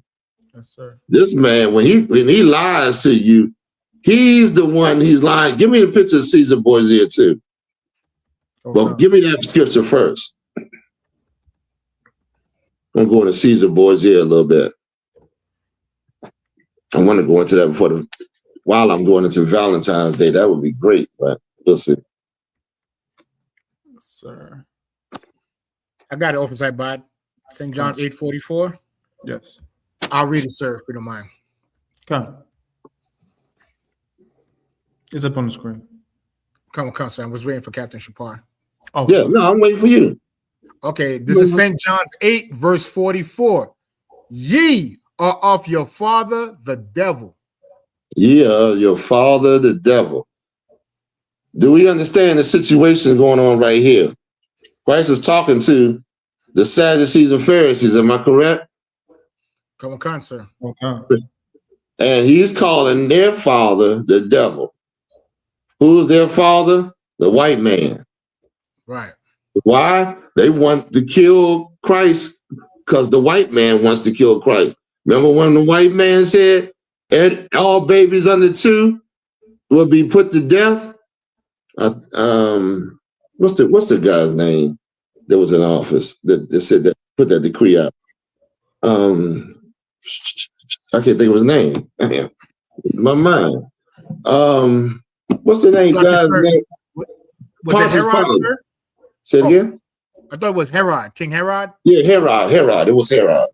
What I said, Pontius Pilate. Herod said that. And, of course, the angel came to Joseph and told him to take the baby into Egypt. You know what I mean? Herod said that. So he was trying to kill Christ. Here these niggas trying to kill Christ. Because why? They do the will of their father. You understand? So when he said, "Yeah, your father, the devil," he's talking about saying you are in the image of this white man. Right. You understand? Read on. And the lust of your father ye will do. This is heavy. You know, I'm gonna tell you why. All your leaders are there's a lot of eunuchs in they're sitting above you. Why did I call them eunuchs? The white man, they cut their balls off spiritually. They don't say nothing about what you're going through. They get above him. As a matter of fact, he tells them, in contracts and businesses, ventures or whatever, he tells them, he makes them sign over their voice. I can't say certain things. They're a prisoner. They can only do certain things. You understand? The lust of your father you would do. They do the lust of their father. They go out there and have I saw one brother on the YouTube. What's his name? He's a basketball player. He said he went to the Olympics. Did you see that? Yes, sir. Yeah, about the thing that happened at the Olympic Village. The Olympic Village. Hold on. Let one at a time. Abide, go ahead and finish saying. No, who got it? The Olympic Village, right? The Olympic Village. What are you saying? No, I think he was slacking. You got it, boy. I think he was talking about the sexual perversion that happened in the Olympic Village with the Olympians, sir. Yeah, when he said they had a giant bowl and they would fill that bowl up with condoms. I mean, a big giant bowl, and they would fill it up with condoms. As soon as they finished filling it up, it was empty because everybody was grabbing the condoms or whatever. Did y'all see that? Yes, sir. Yeah. Insane. He said it's so much so much going on that in the Olympics, he was amazed. I'm gonna leave right there because you know what I'm saying, it's just like they are participating in the orgies and sex things that the white man orchestrates. You know what I'm saying? So it's amazing. If you can find that video, that'd be great. I think I found it. You found it? Yes, sir. Pull it up real quick. Let me show this video real quick. Yes, sir. I thought I sent it to you. You go through the village. Hold up. Go ahead. Make it big. Is it big as it can go? Sir, I'll make it bigger. All right. And who is this, first of all? Kevin Garnett. Kevin Garnett. Kevin Garnett. Let's talk about it. Yes, sir. Olympics is all game banger. You go through the village, yo. I'm gonna go ahead and say something I'm probably ain't gonna say, but yeah, day one when you get there, they got a place that only the athletes can go. So you come in the village. Me, Ray Allen, Jason Kidd, and Dice walk through the village on the first day. We go to the game room. This game room is probably about 10,000 square feet. It's got games. It's got everything you can do in here. Everybody is in the middle hitting the table. As we're walking in, it's dorms. It look like apartments, look like townhomes, but everybody got a Brazilian flag. You look over here, it's a Swedish flag. It's about 1,000 people just walking around, walking with a Dominican flag. It's this. It's a small dude. You can't even see him. He got a trash can. He walking. Trash can. Walking. Finally, he get to this big old bowl on the table. You don't even know this is a bowl. The man dumps about 10,000 condoms in the middle of the thing. and then as he gets out of the way, you can't even see him no more because after about 30 seconds, it's not a condom in the gone. They don't let NBA players in the village because it's so influential. So influential. It's so influential. Shout out to the village. Somebody get good night. Olympics is That's it, sir. That's it. You see what I'm saying? Like, damn, how much hoeing is going on up in the Olympics, man? Right. That is insane. He said a trash can full of condoms. He dumped it, and in 30 seconds, the goddamn bowl is empty. Damn. That is crazy. You know, we're gonna talk about Valentine's Day in a minute. We got to talk about Valentine's Day, man. Let's pull that up, man. Pull up Valentine's Day. Okay. Because y'all know in the Epstein files, what's his name? Bill Gates. Epstein email from Bill Gates. From Epstein talking about a situation with Bill Gates. Bill Gates was hoeing up in allegedly, of course, hoeing up with some Russians and Swedish girls up on I don't know if it was children or not. I'm not going to, but he caught an STD and was begging Epstein for the cure for this STD that he caught. That's in the Epstein files, man. Bill Gates caught. This is the man that was goddamn your coronavirus. It was finding a cure for your coronavirus. Right. Right. Man, these people are some lewd, nasty, disgusting. You can't set up a society like this about following these people, man. You know what I'm saying? We can't set up a society that's, full of hoes and drugs and give me some other things. White Jesuses, all kinds of things, man. Having sex with that shit. You pull the picture that Caesar Borgia? Okay, I got it right now, sir. That picture, listen, that image right there is why Chris is a picture of a whore. That man was a whore, man. That man was straight up whore. Having sex with his sister. He was the son of Pope Alexander VI of Rome, right? Yes, who else? What else? Oh man, this man he was wicked as hell. That image that you got of a Jesus. He had all kind of orgy parties. He had some real big famous, I can't think of the name of the party. Famous party that people was it's so well known amongst people of Rome, that empire. Some goddamn party, I can't think of the name of it, but it was a huge party that he put together, a sex party. Yeah, just like that, just like Epstein, same thing. You understand? Here's a wicked ass custom that comes from the Romans, man. And it's an covert operation that against blacks, Latinos, and Native Americans, our people. This is a covert operation. What I mean when I say that? What does that mean? Go ahead, Abad.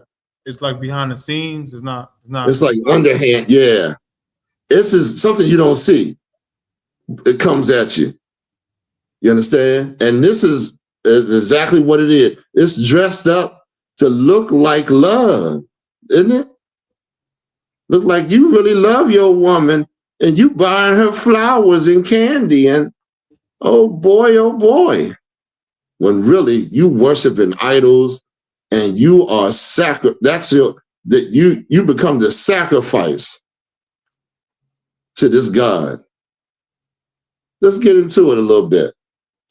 Yes, sir. Okay. Lupercalia. That's the wicked celebration that you are doing in honor of Valentine's Day. Even though you're not doing the acts that they did back when they was really celebrating. I mean, the original celebration. But now for you, they can't say, hey, let's go and have orgies and all that, and whatever. That's why the desire to have sex is so strong on this day. The desire to have sex with somebody else, with you know what I'm saying? Like people break up like like it ain't no tomorrow on Valentine's Day. Because why? That's the demon that you are worshiping. If you worship Valentine's Day, you are accepting demons inside you.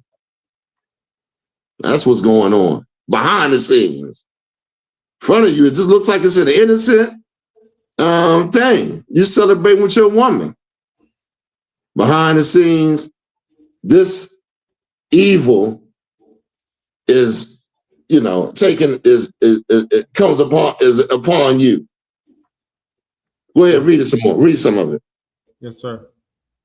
Lupercalia was an ancient pagan festival held each year in Rome on February 15th. In Rome. We got the nerve to celebrate a Roman holiday after the Romans then killed many of us, man, and we fled into Africa from them people. Here we are back here today underneath the Romans celebrating their goddamn holiday. You know how many black men got crucified because they stood up to defend you from the Romans? Come on. Go ahead, give me some more. Yes, sir. Although Valentine's Day shares its name with a martyred Christian saint, some historians believe that Saint Valentine, y'all gotta look this up, man. Saint Valentine, during the time of what was it? Goddamn.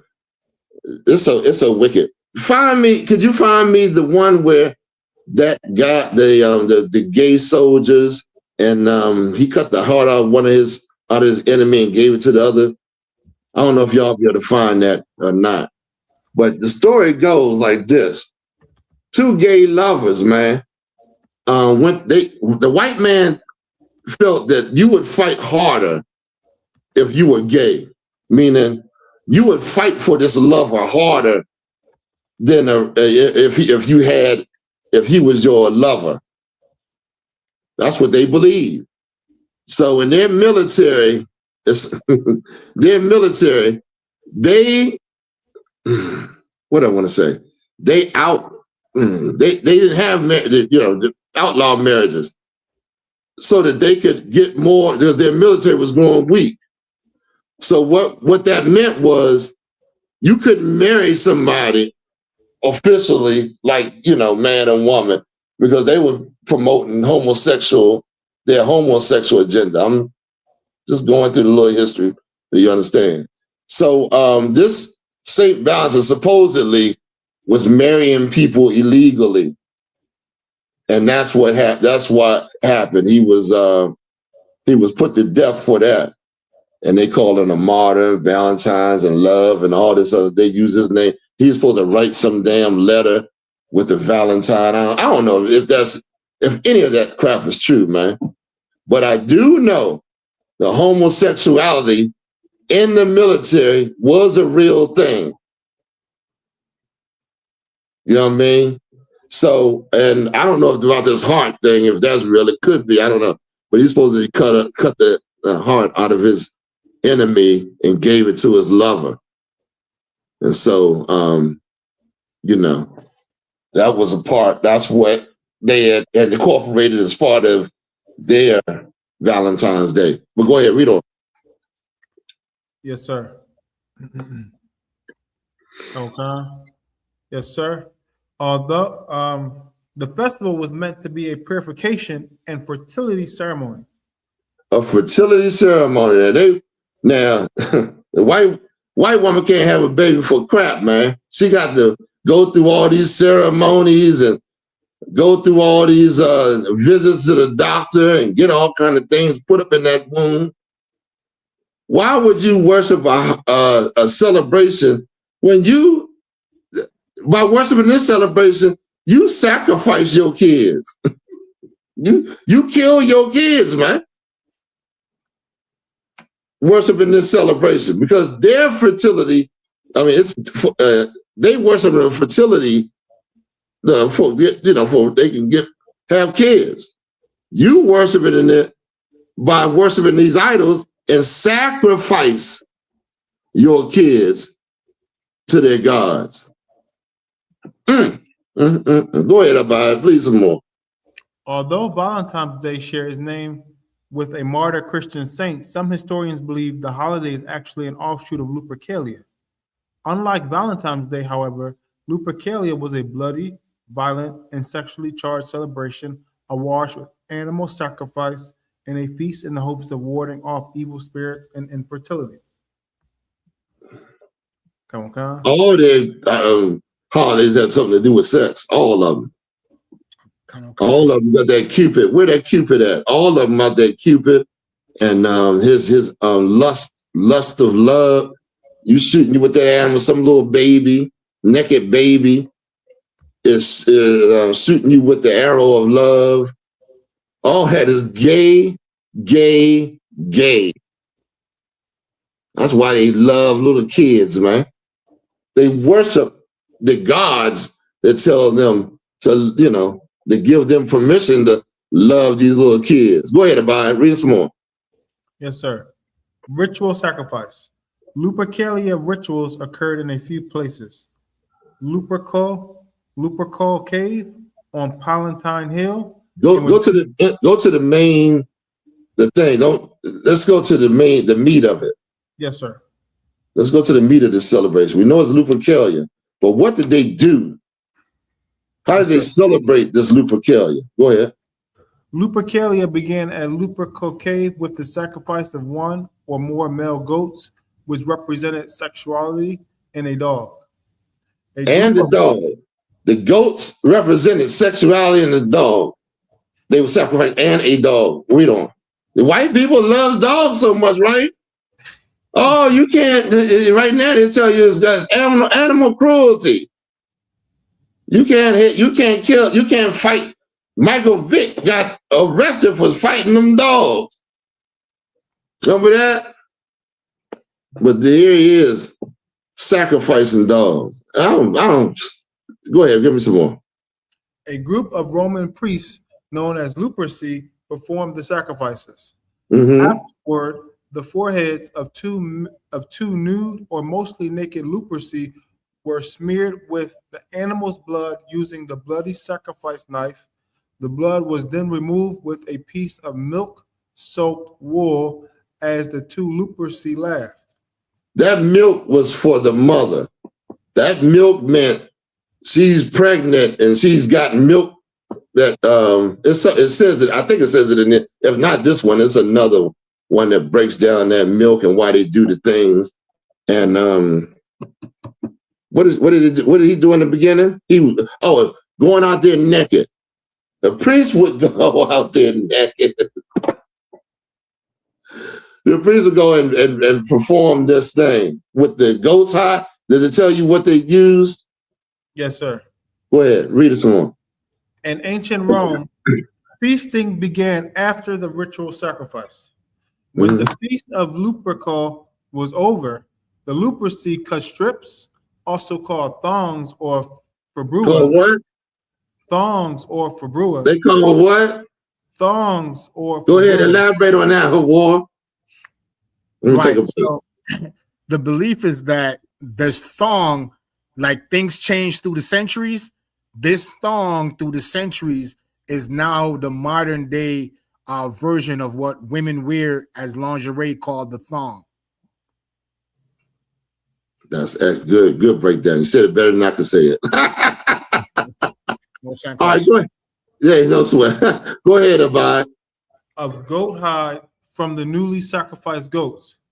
Then, then ran naked or nearly naked around Palatine and whipped anyone within striking distance with the thongs. So they running around naked with goat hides and smeared blood all over them on their heads, chasing people and whipping them with these damn thongs. Go ahead. The Romans believed these strikes would purify recipients by dispelling evil spirits. By dispelling evil spirits. Go ahead. Women was further thought to make them fertile and encourage healthy childbirth. Go ahead. Another possible Lupercalia tradition involved matchmaking. Men would randomly choose a woman's name from a jar, and the couple would spend the duration of the festival together. So that's where you get a lot of black people. They put their names in the what's the name, and they used to, back in the day they used to put the names in a bowl and they would choose the name out of there. It wasn't for this. I mean, just for something random. You know what I'm saying? They did that during this festival. And when they choose your name, what would happen? Does it say? Yes, sir. Often the couple stay together. No, go above that. Go above that, I think, a little bit. Men would randomly choose a woman's name from a jar, and the couple would spend the duration of the festival together.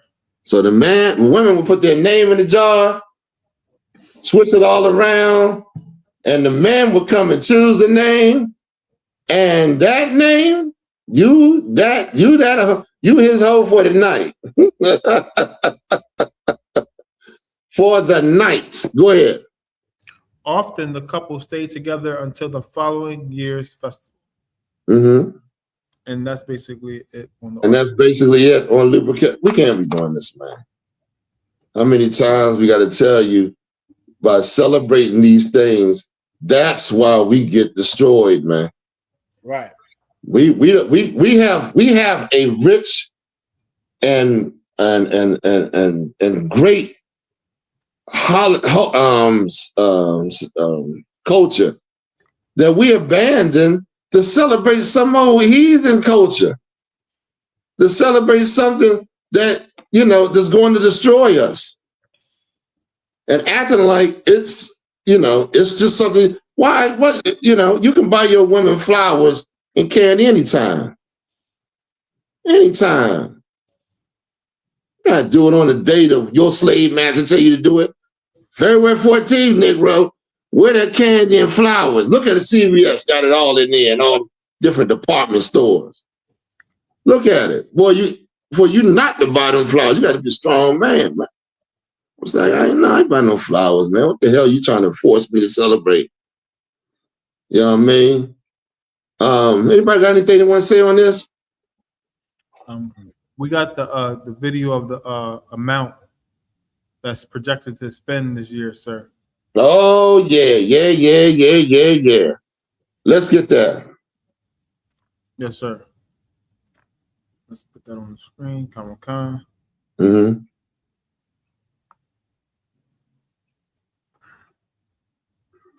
Making it big. Give me the one where it says envy. Saturday. Okay, you start it all over. Salaki. I didn't know you were. Yes, sir. Valentine's Day is this Saturday, in case you forgot. And if you're planning to surprise your sweetheart with something special, be aware it's going to cost you more than a pretty penny this year. Our Nydia YAHANNA is pulling an idea arrow from her Cupid quiver and joining us live in ways to romantically save. Here you go, Nydia. Bam. Oh, you got me. You know I'm a hopeless romantic, guys, but love hurts this year. Expect Valentine's Day to be extra painful on your pocketbook. Americans are projected to spend more than $29 billion on the holiday this weekend. And this is interesting. There are a lot of skeptical sweethearts. 82% of Americans say the day is a trick to make people spend more money. Yet 65% of all consumers plan to celebrate it anyway. So here's what you need to know. Well, on average, people are spending about $200 this year on Valentine's Day, which is more than last year. It's $12 more than last year. And the reason for that is because prices have gone up thanks to inflation and tariffs. So let me break down some of the price increases for you. Flowers and candy up 10%. Wine has risen 11%. Chocolate will cost you at least 30% more. Jewelry prices have spiked 40%. The good news is there are ways to save and still do something meaningful. The key here, you guys, is DIY, do it yourself. Give your Valentine the gift of your time. For instance, get flowers from a grocery store like Trader Joe's or Wegmans and put together your own bouquet. That will be a lot less expensive than buying an arrangement at a florist. Also, get creative. So doing things like baking someone something, writing them a I poem, think that's creating a playlist. that's it about it. They always gave you the amount. Yes, sir. $29 billion off of some evil. Say he banking. You the thing he needs to bring in his that money. Man, give me that money. You know what I mean? We don't need to be doing this, man. This should not be a part of our. We need to be separate. We need to separate from these people, man. Separate our ideas, your mind from them. You know what I mean? And Lord ain't asking you to be, you ain't got to be harsh and this and that, but you damn sure can't be doing the things that they do. Right. They are lewd and disgusting people. Give me Hebrews 12 and 16. Yes, sir. And let's talk about, then we're going to talk about this Bad Bunny load. Do we have anything else on this Valentine's Day? Colonel Concert, did you want the negative emotional effects? Oh, yes. Yo, definitely. Thank you for reminding me. And I want, what's the last thing? What was you going to say about it? Yes, you holding something? Not on Valentine's Day, but other stories. Oh, yeah. We're going to get to the other story. Go ahead, War.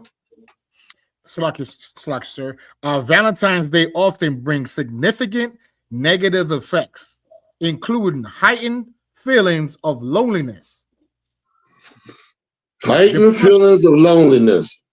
That's, because everybody around you is talking about love and, this and that. You start to feel, if you ain't got nobody, damn, I ain't got no woman or I ain't got no man. I'm lonely. It just makes you feel like you inadequate or something like that. Don't feel that way, man. You don't have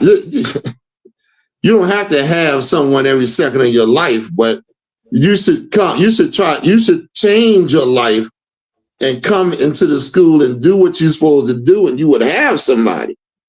Right. I'm sure. Listen, the Lord said He ain't gonna leave somebody for to want. You know what I mean?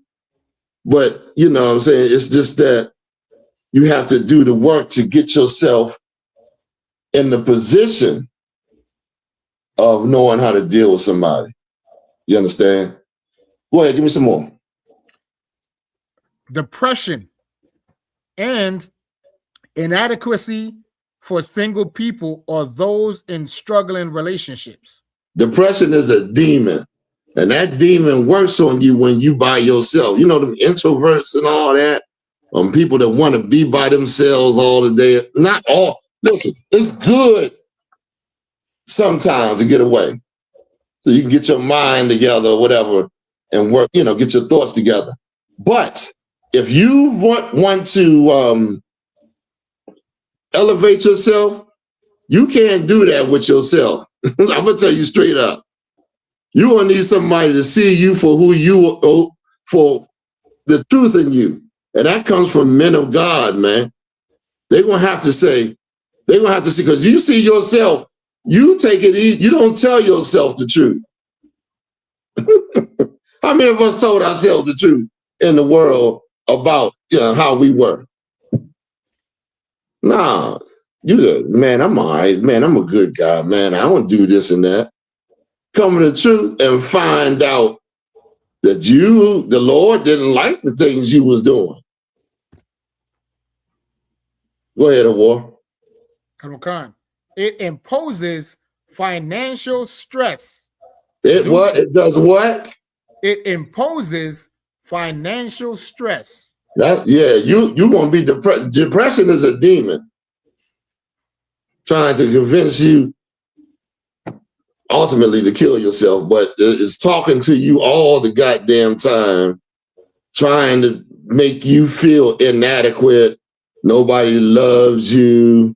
I don't go, I don't go to that state of mind, that low state of mind. You know what you need?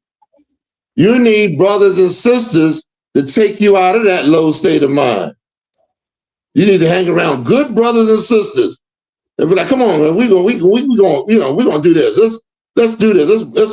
Let's start this, let's do some, let's get together and plans an activity for the sisters.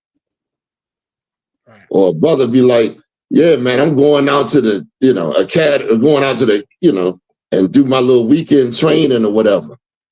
Or, what I'm saying? Like, you around brothers and sisters, and that helps you not to be in the state you are, especially that take away that selfishness. And be selfish around brothers and sisters. Oh, this is mine. Oh, I don't do this. Nah, you when you're around brothers and sisters, you want to give more, you want to do more. Right or wrong? Right.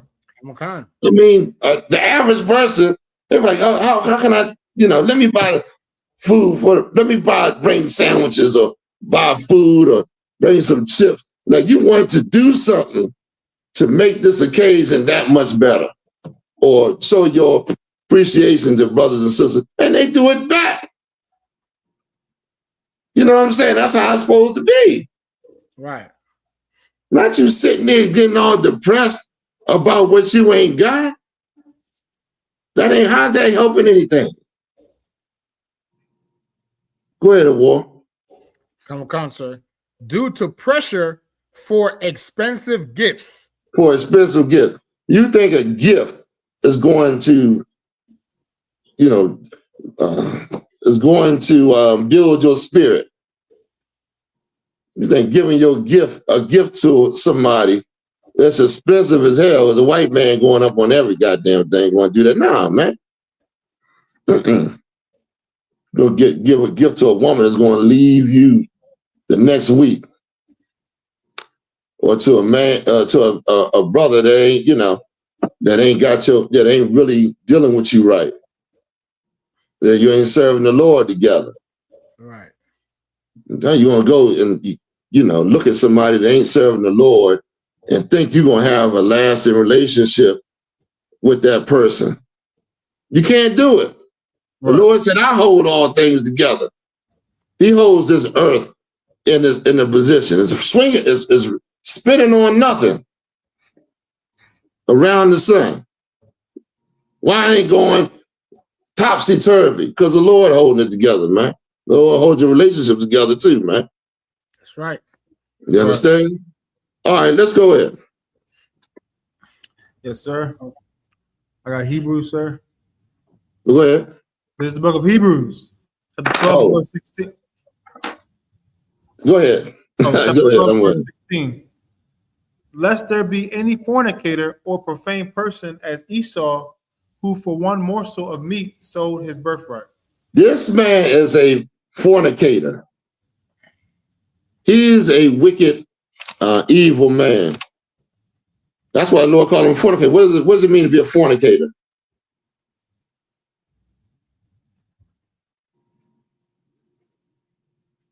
Hold Romans 12 and 2 a war.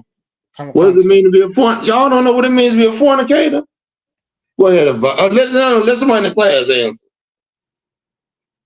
What does it mean to be a fornicator? Very important to know the character of this man, man. This Edomite, this man running this earth, God told you this, the type of spirit this man was going to be in.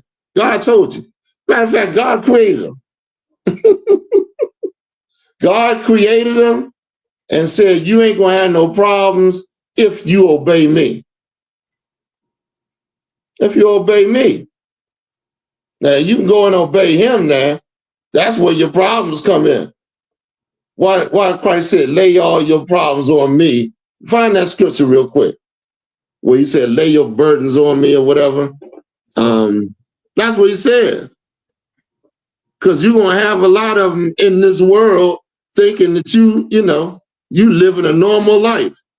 This ain't normal, man. This ain't normal. You ain't supposed to be living like this, man. Relationship and celebrating these wicked ass days, man, and doing all kind of evil stuff against the Lord. Lord gonna kill you for it, man. He's trying to get your attention by putting you in such a state that you would cry out to the Lord. But you won't because you're stubborn and stiff-necked. So then your next step is death. Give it to me, what we holding? Yes, sir. This is the book of Psalms, chapter 55, verse 22. Cast thy burden upon the Lord, and he shall sustain thee. You see that? That's what holds you up. That's what sustains you. Go ahead. He shall never suffer the righteous to be moved. You see that? What does it mean to be righteous now? You just ask yourself. Don't listen to no goddamn Christian. They'll give you some old off the wall kind of answer. Righteousness is if you believe and cherish the Lord and say Jesus' name, and well, y'all know what Christians say. But what righteousness? What is righteousness? We should know that. And give me a scripture for it. Give me a scripture for it. We should know this one. Go ahead. Anybody?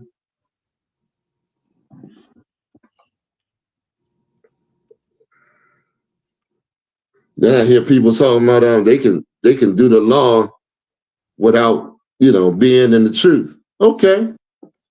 Well, the Lord said, gather yourselves together, O nation not desired. You got the righteousness abide? It's in old. Let me see. So like I said, I have one. Go ahead. Psalms 119 and 142. I think that's it. Yeah. That's Thy it. righteousness is an everlasting righteousness, and thy law is the truth. You see that? That's what it is. We got to obey the law, man. Don't let an old jive turkey tell you, oh, the law done away with. Right. They've been saying that in the Christian church forever. You understand? Yeah, so Most High in Christ. That's right. Noah gave us the law. How the hell we gonna throw it down trying to live life without doing what the Most High says? It's impossible. Go ahead, Abba, what you got? Was you holding something? Back at Hebrews, sir, someone answer your question about fornicator. Oh yeah, please. Fiery furnace says sexual immorality, immoral. That's right. Sexual immorality, unlawful sex. Right. Unlawful sex. He does unlawful sex. He's a fornicator. Esau, the Lord is trying to tell you. Your oppressor, the white man. Read that again, Hebrews 12. Yes, sir. We also got another response, sir. Please. Michael Love said fornication equal unlawful sex carnally, and fornication equal idolatry spiritually. That's right. Because you're looking at, you're looking at something, desiring it, and it's not, it's unlawful. It's against God's law. Meaning, like the white woman.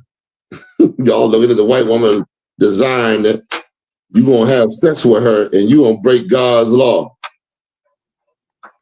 You know what I mean? Christ told you to fight that urge by pushing it out your damn head, man, so that you don't go and do something, that's going to be against the Lord. Then the punishment come. You ain't get away with nothing, no sin without punishment, none.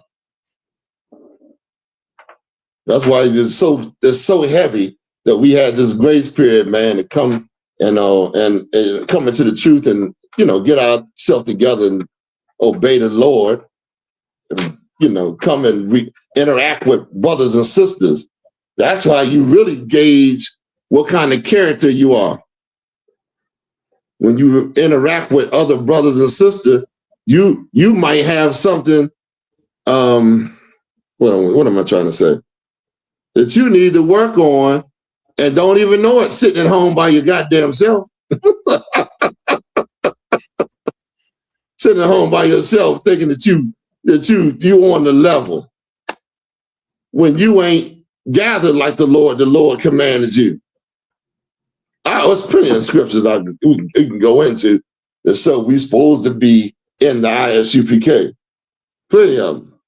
I might do a class on that. Why not? Oh man. All right, so let's talk about the bad, but we got any more on this? Sir.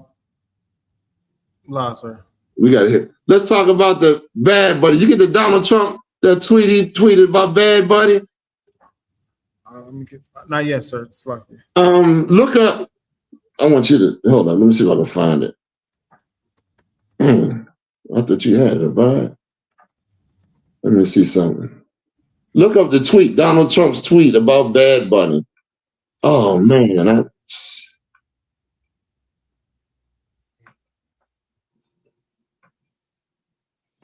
got it, sir.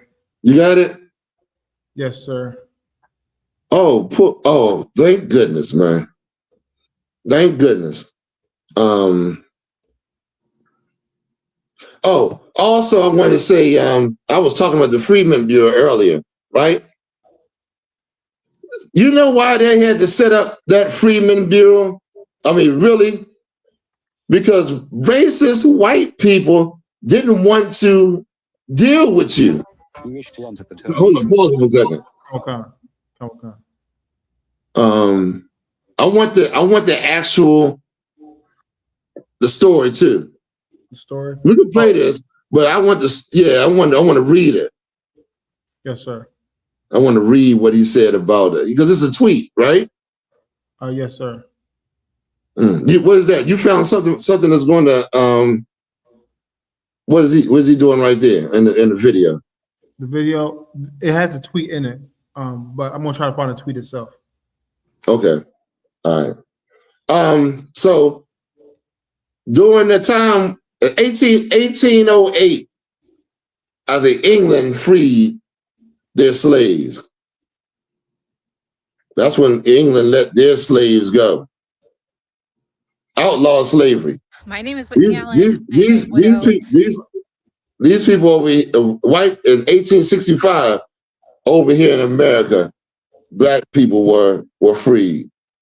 So, and then they set up the Freedmen's Bureau because white people did not want to give you jobs.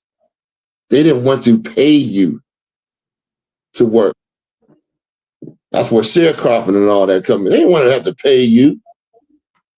That's why it's so hard for black men and Hispanic men to get jobs today. White people don't want to, especially a black man, they don't want to pay you anything, man.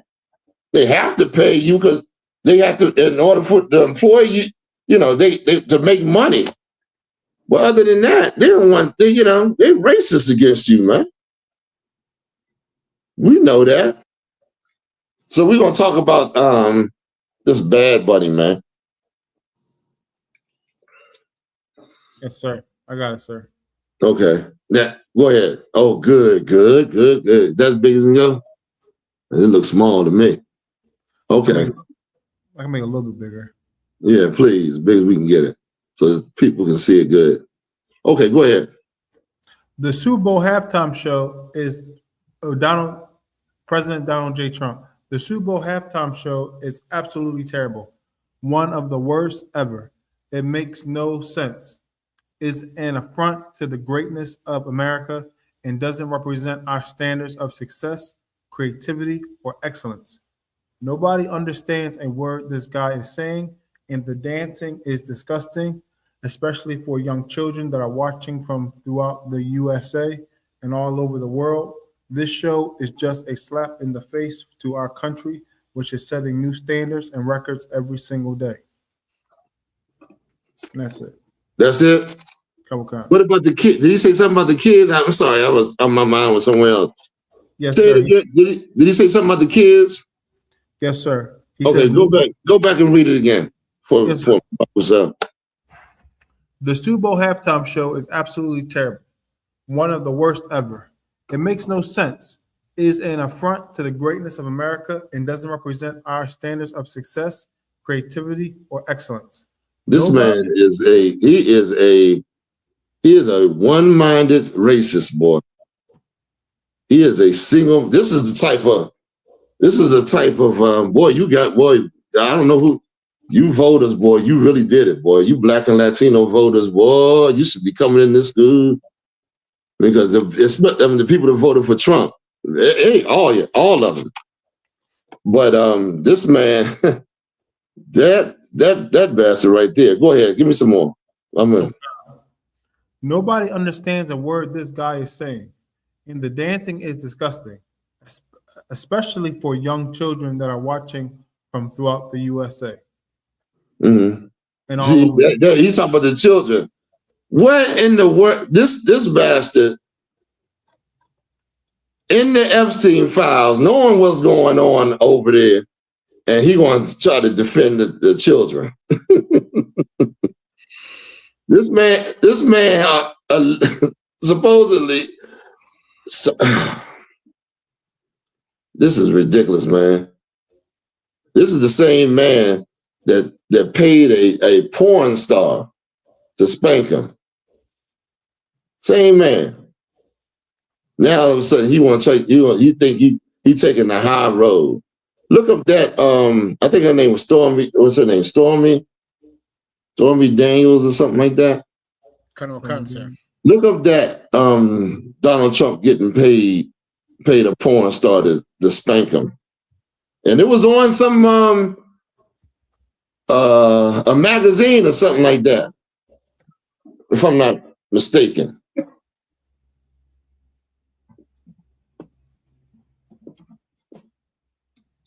Yes, sir. Okay, you see that? You see it? Yes, sir. Okay. Can you put it up? I know it. They got the image up there? No. I knew they probably scrubbed it. Go ahead. What you got? Yes, sir. AI overview. In 2016, Donald Trump's lawyer, Michael Cohen, paid $130,000 to an adult film actress Stormy Daniels to silence her claim of a 2006 affair before the presidential election. Trump No. made, Oh, does it say about him being on the magazine? oh, No, that's great. Go ahead. What else you got? That's it? oh, this might be a separate case then. I might have to get some. Okay. Well, it's the same person. It's the porn star. Go ahead. Yes, sir. No, I'm saying, was the war saying something? Oh, Okay, Stormy. Let me look up this real quick. Donald Trump pays porn star. I can't. Y'all don't remember that?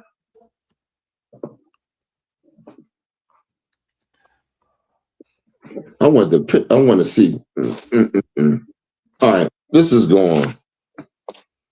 yes, sir. If you find this, let me know. Yes, sir. That's the same man that paid a porn star and to spank him on the tail.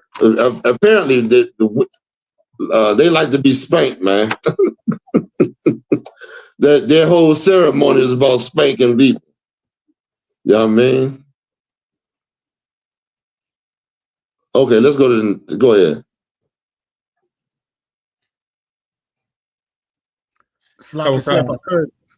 I'm trying to find the story, but I mean that little thing, I can't find it. I think I got it, sir. All right. Let me see. Shoot, this computer need to be fixed, man. Go ahead. If you got it, let me got it, let's sir. put it up. Yes, sir. It says Stormy Daniels once claimed she spanked Donald Trump with a Forbes magazine. With Forbes magazine.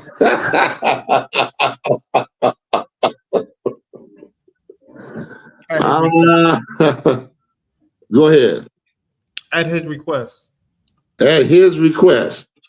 How much he paying?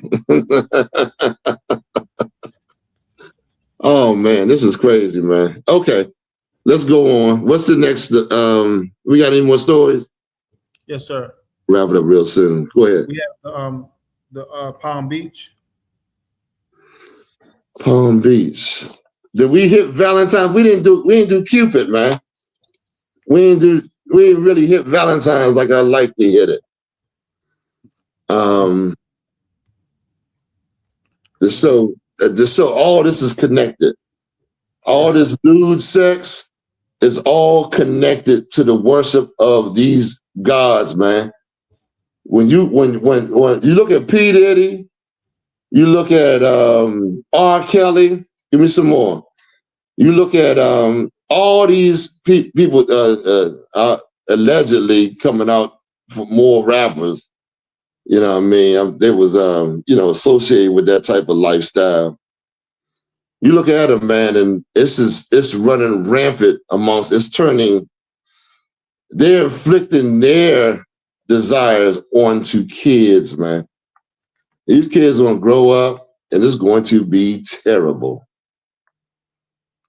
It's going to, if they don't have someone to help them and guide them and try to deliver them from that type of oppression from them people, that they look at it, they look at a kid like, like this is someone that can't help themselves. This is someone that I can take advantage of. Look at the kid. It's a kid. You know what I mean? Right. Go ahead, give me some more. Where we at? I got Cupid, sir. Yeah, bring up Cupid, man. Bring up Cupid, and we can bring the heart. The heart as look at the heart. Somebody look at the heart as being the behind. Yes, anything that says the heart is the butt, because it's a signal of it's a bent over woman, a woman bent over with the butt cheeks sticking up. That's what the heart represents. This is all Horus, man. Ain't got don't represent no real heart. You understand? They used to have that in Pompeii. Yo, give me Pompeii, please. I'm gonna tell you something. This place, Pompeii, got wiped. The Lord destroyed it. Here's an inactive. They were living on an island. Was it an island? No, it wasn't an island. Give me Lesbos. Y'all forgetting everything. But boy, I told you the whole Lesbos for me. Oh, man. We about to go. Listen, okay, let's start with Pompeii. Pompeii was, huh? No, sir, you slacking. Yeah. I just didn't have the article. Pompeii. Y'all not holding anything for me. I'm just remembering off the top of my head. Pompeii was right there. It was a shore. It was right by the water. And the Lord killed, it was so much hoeing going on. There was so many brothels. And they had images. If you can find this, I'll be so shocked. Show the images, find images on the ground of hearts. Okay. If you can. You might not be able to. I had all that saved, man. I don't know where. It's in my old email. They had images on the ground because when the sailors would come in, they would go into these brothels. Anybody, I mean, there was just a whole town. And they would get, of course, they would get those tattoos with the heart, with the arrow going through it to say, I screwed a whore. And I didn't got my manhood. Them when they came in off them ships. You know what I mean? That was a very common thing. You seen a sailor with a heart with an arrow through it. That heart, that arrow was his thing going up in her. That heart was the ass. It was all over the ground, showing this is the way to the whorehouse. Showing them how to get to the whorehouse. Go ahead, give it to me, please. Or advertising their spot over the other whorehouses. This is crazy, man. It's a real wild history. These white people are so abominable, man. Go ahead. You find it by it, or you need some more time? It just shows. It got the ground. It got ground symbols, but it shows like the phallic symbol. They don't show the hearts. They got the heart. They got them hearts. I haven't seen them. You probably just hit them or took them down or something. But look up the symbol. Look up the heart. Is the, I don't know how you just say it. Is a woman's behind or something like that. Oh, come on, I got that article, sir. Come on. Got it? Yes, sir. Pull it up. Yes, sir. I wish you could find the Pompeii one, because the Lord calls that volcano. Here's an inactive volcano for thousands of years. All of a sudden, this volcano erupts and wipes them devils out. Wipes them out. And you used to see the horror that they would, oh man, if I can find the video. This white man talks about how it actually happened. And he breaks it down. And this is not talked about. This is like the new Sodom and Gomorrah story, but this is using a volcano. The Lord wiped them out. Let's go ahead and read something about that. About it. Yes, sir. What is the origin of the heart symbol? Mm-hmm. Kawaka. The heart shape is recognized the world over as the symbol of romantic love and affection, but its historical origins are difficult to pin down. Some believe the iconic pictogram is derived from the shape of ivy leaves, which are associated with fidelity, while others contend it with modeled after breasts, buttocks, or other parts of the human anatomy. Buttocks. Why would they say that? Because it ain't no real heart. Right. And they got evidence that this was used in when whorehouses and all that. You know what I mean? Let your woman sit in the chair. What one of them leather, not leather chairs, and let her sit there for a while and then let her get up. What does it look like? What the imprint look like? You know what I mean? You get the picture? You understand? So it's I wish you could find a Pompeii one, but one is the phallic symbol on the ground. nah, they got the hard one. They probably hit it because a lot of people was so let me see if I can find it. But go ahead. All right, so let's go on. I have Lesbos for you. Yeah, let's do Lesbos. Lesbos is that's where the term lesbian come from. Lesbos. You know what I mean? These are some wild sexual exploits I'm showing you that we fell into. That's where these threesomes. I see a lot of people talking about threesomes, and what else they talking about doing? I don't know. They what else they do? Orgies, children. I ain't never heard no black person used to mess with children. Now you're seeing it all over the place. This has just gotten out of hand. It's ridiculous, man. Go ahead. Poet Sappho, the Isles of that's her, Sappho.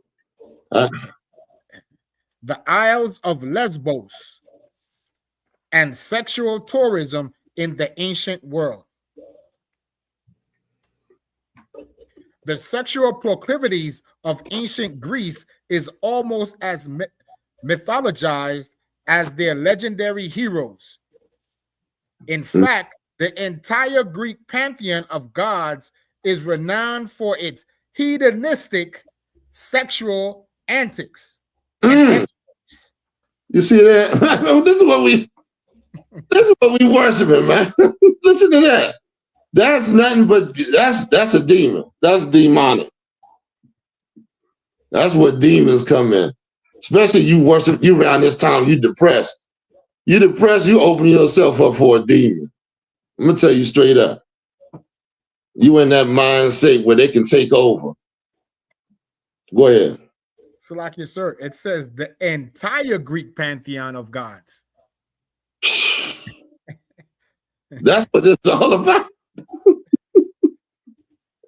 Oh my goodness, man. They trying to stick them little teeny rods or something. It's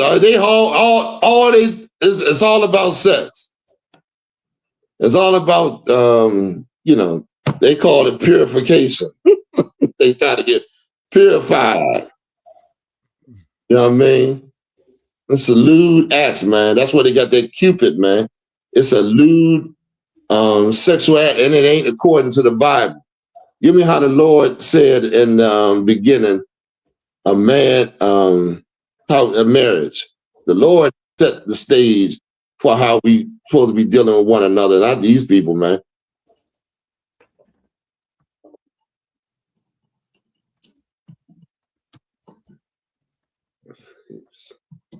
And go ahead. Anybody got anything they want to say or anything they want to put forward? Slocky, so I just want to finish this article real quick. Please. Real short. No, you're right. The truth and ancient history of the Isle of Lesbos, long associated with lesbianism, may be very different than most assume. Now, how many lesbians is out here? I mean, we was a people, we didn't have lesbians and homos and all that stuff walking around our nation. How many lesbians out here now?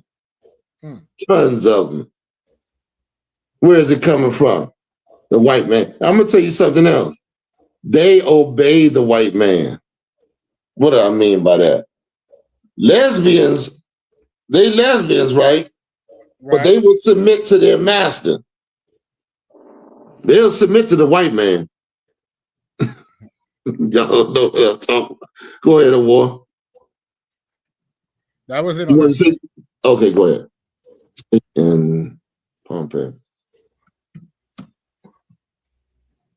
Go ahead. I got it right here, Bob. All I did was put heart shape in Pompey, and it said, there you go, right there.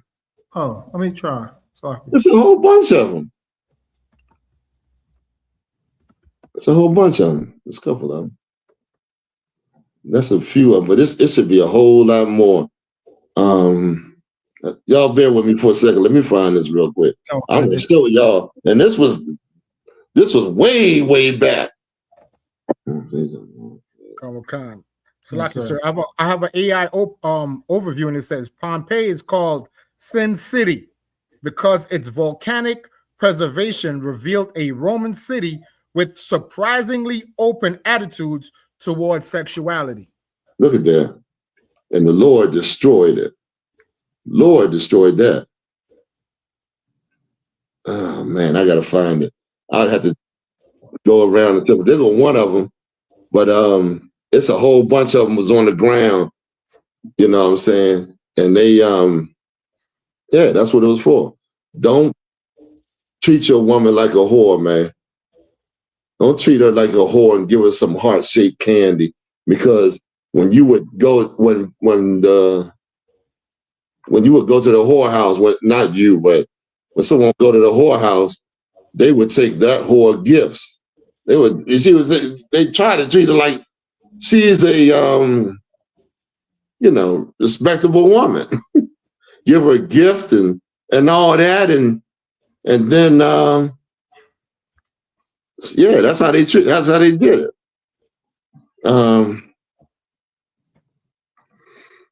Go ahead, anybody else? We missing something, right? Yes, sir. We got the Palm Beach. We have the psychosis and the Mexican brother. Put the Mexican brother up, please. I got to get him, man. Man, I'm glad you said that. This is what's keeping us divided right here. We all hating one another while we loving one man. And that Christian church, and that Roman Catholic Church, man, is the epitome of worship of the white man. That's why we hate one another, man. Your love is going somewhere else. Don't you know that? Right. You ain't got love for everybody. All you got is enough love for your people. Give me all the scriptures about brother. We supposed to have done that with the brother that said, did we go into that? The boxer, we did do that, right? Yes, sir. We did the boxer. Did we go into the brother scriptures? We didn't go into the scriptures, did we? Sir, I don't think so. Okay, y'all we got to be on point, man. Yes, sir. Okay. We supposed to have the scriptures. You supposed to say, yeah, I got the scriptures. We didn't put the scriptures together. Okay, play this brother right here. Okay. I prefer to date black women. I have made this claim before in previous videos, but I figured that in this video, I'm going to help you understand why I prefer dating black women. When I was a little kid, I found myself checking out white girls only. And what I mean by white girls, I'm not talking about just like white American. I'm talking about white people of Latin America too. You know, those people from Mexico, from Colombia, from Venezuela, from Puerto Rico, from Cuba, from all of Central and South American countries that look white. And then you try to talk to them and you think they're white. And then they speak Spanish. They're like, oh, I thought you were white. Oh my God, I didn't know you were Hispanic. I didn't know you were Latino. Those are people that are descendants of Europe. They're white people. They just are not born in the United States. But they're also from Europe, just like the white people of this country. But that's another story for another day. Today, we're going to stick to the script. As a kid, I caught myself checking out only white girls. And if you're wondering why, well, aside from the fact of mejorando la raza, I also have been affected, just like everybody else, by the white standard of beauty propaganda that is pushed. I guess I was just a product of white standard of beauty propaganda that is pushed through the media 24/7. Aside from that fact, people of Latin America, just in general, whether black, brown, etc., we tend to worship white presenting Eurocentric features. When I was a teenager and I was finally ready to date, my first girlfriend was a white American girl. And I dated nothing but white girls my whole teenage years. All my teenage years, since 14 all the way up till 19. And do you want to know what all these white girls had in common when I dated them? Is that when I dated them, they were all invited to our house. My mom welcomed them with open arms all the time. She loved it. She just loved me dating white girls. She hoped that I would end up with a white girl. She hoped that I would end up having children with a white girl so that my kids hopefully would come out light-skinned. However, when it was time for maybe them to invite me over, it was always a no. You can't come over. And I would ask why. And every single relationship that I had with all these white girls as a teenager, they all had the same reason. Some of them told me and some of them didn't tell me, but it was obvious what the reason was. One of them was open enough to tell me, my mom doesn't like Mexicans, so you can't come over. I was around 15 years of age or so. And I remember when she told me that, I went home and sat on my bed and I began to think really deeply. I thought about how horrible it felt to not be welcome to somebody's house, in this particular case, a girlfriend, but just in general to somebody's house because of my racial identity. And believe it or not, I also began to think right there and then, as I thought about this and how horrible it felt, I began to think about my mom telling me as a kid, when I would try to invite my little friends over to the house to come and play, she would tell me, you can go ahead and bring your friends, pero vale más que no andes invitando a esos prietos.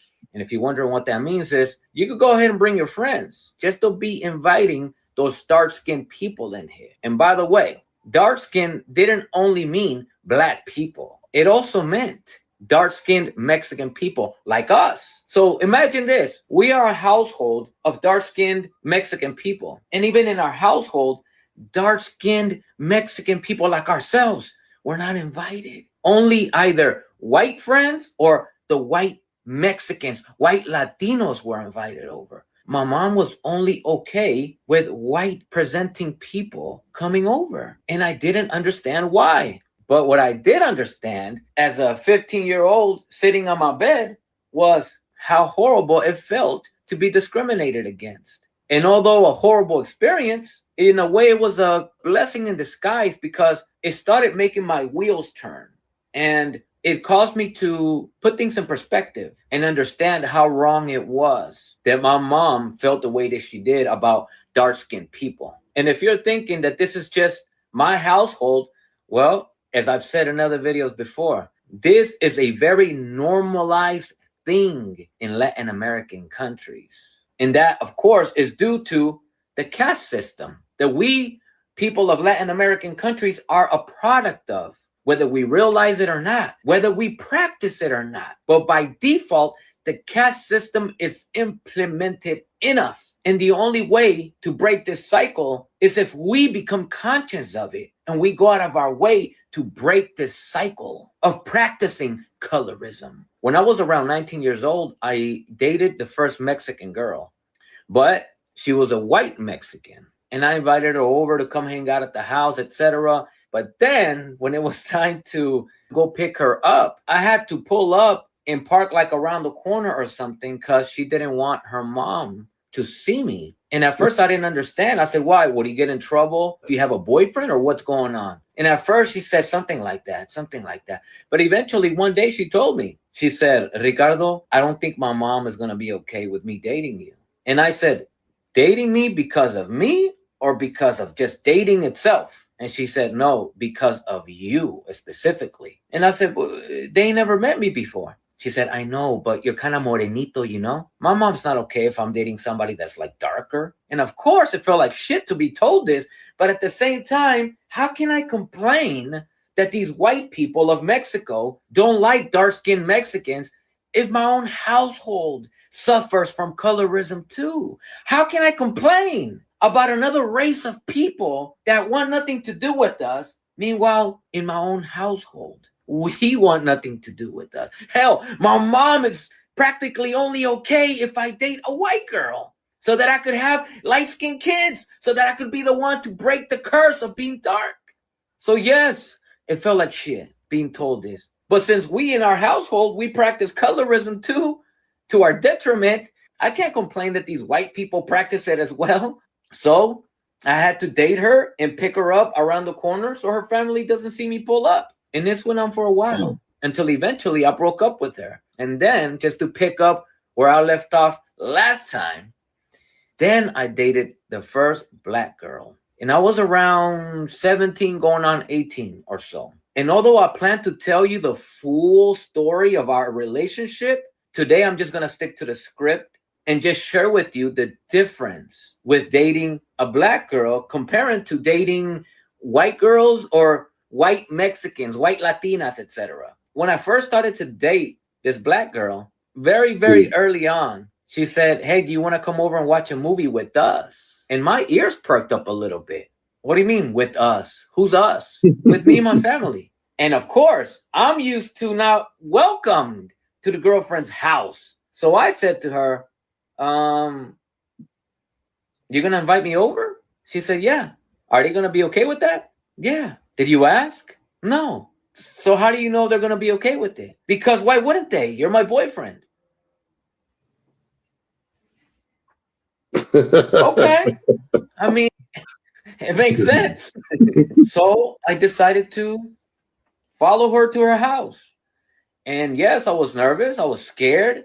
I didn't know how they were going to look at me. This is a whole nother race of people. Not only a race of people that wouldn't be welcome over to my house, but a race of people that I've been told to be careful with. So we walk up to the main door. She opens it. We walk in and she says, hey, auntie, hey, so-and-so. So there's a lot of people in the living room watching Friday. They were watching Friday, the movie. Everybody was sitting there in the living room. And I saw a lot of people there. Hey, Ricardo, come in, honey. Hello. Sit down. We're watching Friday. You ever seen this movie? Yes, sir, I'm here, sir. How long is it? Oh, yeah, it is kind of long. It's like 17 minutes total. 17 minutes total. That's good enough. We got the gist of it. We got the information we wanted to get out. Yes, sir. Brothers, this is why brothers need to talk, man. Right. This is exactly why brothers need to talk. Like that boxer earlier that was talking about he hate that other brother because he didn't look at him in the eye, or he didn't do what he wanted him to do. Brother, that Lord said, if you got an alt with your brother, take it between you and him. Let him know, hey, why you ain't, I was kind of offended. You didn't look at me in the eye. What's wrong? I mean, and then he'll probably say, man, he'll tell you a reason, something slight that y'all probably wouldn't even, you'd be like, oh man, I didn't mean to offend you, man. I'm just going through some stuff, man, or whatever, And I'm gonna tell y'all something, man. Let me tell y'all something real quick on that point. I was out there in the snow, right? The brother came, he was helping people out. And I said, I'll get the brother to help me out, whatever. And we up there shoveling the snow. And this car, the brother was riding in the car. Now the brother was going real slow because y'all know how much snow was down on the ground. And I'm shocked the brother in the car riding. I'm like, well, you gonna get, I'm thinking in my mind, you're gonna get stuck somewhere, man. You ain't no way in the world with that little small car you getting around. But he rolled past us. And as he riding past us, he looked over at us. And what was, and the brother that was helping me out, after he rolled past us, he said, what the hell is he looking over here for? Oh, he said something to that degree. Right. And I was like, and I know it kind of caught me off guard. The brother was like, he was offended, but he didn't say anything. I mean, you know what I'm saying? It was like, why, it didn't even bother me. Like, people look at you all the time. So it was like, what was it? I said something, what I said? Oh, he didn't mean anything, but he probably was checking us out, trying to figure out how much snow we got up on here, how we making out with this snow or whatever. I said that and it was squashed. But the thing was, you know what I'm saying? We already in our mind, that's a demon, man. And he's telling you, he's directing you to go against your brother. You're gonna have to fight that. You're gonna have to notice what it is, and you're gonna have to say in your no, I'm not going to put that out there, you know what I'm saying, against my brother. I ain't gonna say these things against them. Well, because you know, when you say things like that, other people they listen and pick it up. So you're not only just saying it for yourself, brother over there might be like, yeah, what the fuck is wrong with him? Then all of a sudden you didn't got a situation started. You follow what I'm saying? That's what I'm concerned. I don't know if y'all real quiet, so I don't know. But yeah, that's it. We gonna have to, we gonna have to start. Let me tell you something else, if I could. A lot of the tribes be saying black people don't stick together, but we in a situation where we was always when we got together got destroyed. Look how many towns that we had as black people that got burned and destroyed and wiped out all over. We tried to come together. Tulsa, Oklahoma, what you call it, the one in Florida, North Carolina, we had prominent towns, man. But I'm gonna tell you the mindset that we in now, when you see your oppressor destroy those towns over and over and over and over again, your mind starts to say, hey man, we can't get together. We ain't gonna be able to we can't get together. No, I don't want to get together, man. Right. Because you didn't seen this situation happen over and over again, and you witness it, and that's what he's trying to put to hand down to you, man. Right. That's what he's trying to do. All this hatred amongst us is coming from, man. It's coming from them. Used to be a time, man, you walk up to, even if you had a argument, a woman used to be like, man, okay, I'll give him something to make him something, even though they would relate, they wouldn't hold on to that argument as if it's, I got to kill him or I got to do something to him because, we didn't have a disagreement. You know what I mean? Like, everybody disagree with you, you got to take it there? That's something wrong right there, man. That's something you need to fix. You know what I mean? Go ahead, please. Slacky, sir. I hate to lay it at this brother's feet, right? Because we know the oppressor is the ultimate mastermind behind it. But sure. Martin Luther King was one of the biggest agents for that mindset because, in essence, when he told us to integrate, he was basically telling us that the black stuff we had wasn't good enough. Right. You have to integrate and go eat at the white man's diner table. You got to go ride on his bus. You got to go to his hotels. You got to go to his baseball team. So then, in essence, you're saying that whatever was black doesn't measure up. White is better, black is bad. And also, too, sir, if I could, I looked up a term I learned from Captain Mashak, right? It's a term called learned helplessness. Could I read it, sir? Please. It says, learned helplessness is a psychological state where individuals, this is what you said, sir, stop trying to change negative, uncontrolled situations. Man, that's wonderful. That's beautiful. Cap always putting something heavy out there. You know what I'm saying? I know Cap is a learned man. That's excellent. That's exactly what's going on, man. And we got to change, man. If we're gonna have a society, I'm gonna have a functioning society when I can't even talk to my brother or my sister. I'm not trying to get in your drawers or get with your children, do something to your children. I mean, I know it's a lot of people out here that may not hold. There's a lot of wicked people out here. But yeah, we got to build a society that's gonna be righteous. That we're gonna have to learn to love and trust, and find each other valuable, man. Right. You understand? Give me the last one that we out. Is it any scriptures on that? Give me the brother, the one with go to your brother if you have an alt with your brother. Yes, sir. Go between him. You don't go out there and scream to the public. This brother right here, I'm not talking about the Latino brother, I'm talking about the boxer. He went out there and told the public, hey, I don't like this brother. He doesn't never look at me. He did this and that. Did you ever go to that brother? What you going to the news people for? And you ever went to that brother and let him know?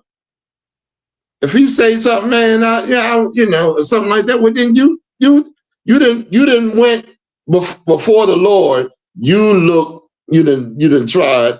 What am I trying to say? You didn't tried the way he said to do it. Right. You know what I mean? A reasonable brother gonna be like, damn, man, I didn't even realize I was doing that, man. Maybe I was in another, thinking about something else. Who knows? Could be any goddamn thing. Go ahead. What we got? Yes, sir. This is the book of Matthew, chapter 18 and verse 15. Moreover, if thy brother shall trespass against thee, go and tell him his fault between thee and him alone. And that's not even I don't think that was even a trespass. Could be looked at as a trespass. If a man look him in the eye. You a man, you look him in the eye. I guess you expect him to look back. He looking down and not looking at you. And you get upset about it. You know what I mean? You get upset. Maybe he learned that from the white man, not to look at a man in the eye. Remember, he couldn't look at white people in the eye. You look at a white man in the eye, that could be your life, man. You understand? So maybe that's past, I don't know. Could be anything. All right, that's it on that? A little bit more, sir. Please. If he shall hear thee, thou hast gained thy brother. So he said to go between your brother. Talk things out, man. Try to work it out with your brother. That's what the Lord's saying. If he don't hear you, what did he say? Okay. If he shall hear thee, thou hast gained thy brother. If he shall hear you, then y'all worked it out, and now, you know what I mean? Y'all back, ain't no alt the stick that's stopping you from joining your brother. Ain't no alt there. That's what a lot of brothers got to understand. A lot of times, we create situations where it ain't. We can't join our brother because he don't trust us or we done something against him. You understand? And the Lord is trying to say, hey, go make it right, man. You did something wicked, go make it right. You did, your brother don't, you took something offense, you took an offense by a brother, go talk to him. You know what I mean? Go ahead, that's it? Yes, sir. I think we're going to buy, you want to buy, well, we can go ahead and play the last one because we a little over. Yes, sir. We got Palm Beach and Psychosis, sir. Oh man, we ain't gonna do Psychosis. I don't even think play Palm Beach and then we out. Yes, sir. Psychosis I can go into probably Sunday, Lord alive. They create. Ready, sir? Please. Okay. Created it. It was like a sandbar that they built up, and then they Take me hired off the screen with the video up. and built all the houses. They finished it, and then the island held a big party to celebrate, and then they torched Street Palm Beach. No, they created it. It was like a sandbar that they built up, and then they hired a bunch of black people to come on the island and build all the houses. They finished it, and then the island held a big party to celebrate, and then they torched all their houses. They torched their houses? Torched the houses. After they were done building the mansion? Yes. While they were celebrating, their homes on the island burned down mysteriously, forced them out of there and took the land. And it's the wealthiest piece of real estate in the country right now. This was part of the playbook. That's so. You know the history of Palm Beach? That's it. No, That's they it on created it. It was like a sand. Yeah. So, you know what I mean? I mean, anybody got any comments on what we just heard? Salaki, sir, this story is sort of like the story we did with Bad Bunny and the halftime show. A lot of people don't know, if to revisit history, that the NFL never had a halftime show. It was a show by a black man by the name of Keenan Ivory Waynes on Fox, the channel on Fox Channel 5, that during the Super Bowl at halftime, he had a show called In Living Color, and he would have entertainment like musical guests on his show. And the show was so popular that it was taking views away from the NFL. So what they did was, let's use what he did, recreate it, and incorporate it into the football. So the idea actually came from the mind of black people invented the halftime show. The halftime show. Just like Palm Springs or Palm Beach. Black people built it up with our ingenuity, built the mansion for the oppressor, built our houses. They came and burnt down our houses and then kicked us off the island. That's amazing. That's it. That's the type of person. That's the type of man that you were celebrating with. I can't, you know what I mean? All the stuff that this man has done over the years, man, and all the atrocities that have happened because of this man. Why we keep trying to enjoy this man is beyond me. You know what I mean? While neglecting our own, identity and, our own laws and the things that the Lord gave us. Well, that's what that's how you have it. You know what I mean? Any questions? I'm about to roll up out of here. Yes, sir. We got one question. Please. This is from Michael Love. Salaki, sir, a few weeks ago, you wanted us to remind you of a class you wanted to do about the secret communication between the white man and the black woman, or something to that name. I forgot all about that. Oh my goodness. I can't do it. I got to do it next week. I'm going to try to have a class next week like this one. Sunday, I got another topic. I've been holding this topic that I wanted to go into, so I'm going to do that one Sunday, because we didn't have the class last Sunday. I'm waiting on that class. I'm waiting on that class too, sir. Salakia. Oh man, I don't know. The black people look at me like the arch enemy. Goddamn, don't set me up for the target. All right, we're gonna get that one done. I just got to find what day I got to do it, because on Sunday I got to do another one, something else. All right, so yeah, that's a hell of a class right there. But anyway, all right, y'all. I'm out here. I'm out of here. Let's give a courtesy salute to the brothers. Barak, YAHANNA, Shimmy-Yahweh-Shah, Barakatham, Most High in Christ. And we're going to salute the sisters. Barak, Yahweh Shimmy-Alatham, Shimmy-Yahweh-Shah. Yadeh Matai, class dismissed. Salaki, sir, before we go, if I could, I would like to plug the Philadelphia Sabbath service for this week. Tune in to Philadelphia I.S.U.P.K online classes and I.S.U.P.K Philly, because we're going to have a very, very, very special guest showing up for the Philadelphia Sabbath service. Let's leave it right there. God, Most High in Christ, man. I'm going to come on through there. You made the announcement. I'm trying to get up on there in that class. All right, Hebrews, man. Y'all be safe, man. Lord be with y'all till we see each other again. Yes, shalom. Shalom. Shalom, Israel. It's that time again. The I.S.U.P.K. under commanding General YAHANNA presents the Lord's 57th annual Passover. That's right, the Lord's 57th annual Passover, April 4th, 2026 in Houston, Texas. All black Hispanics and Native Americans are commanded to observe the Lord's Passover. This will be the biggest Passover to date. You do not want to miss this. Fresh lamb, fresh wine, and bitter herbs as commanded by the Most High. Only $200 per person, ages 17 and up. The biggest event of the year. There is only one Passover, and it's under Commanding General YAHANNA. See you there.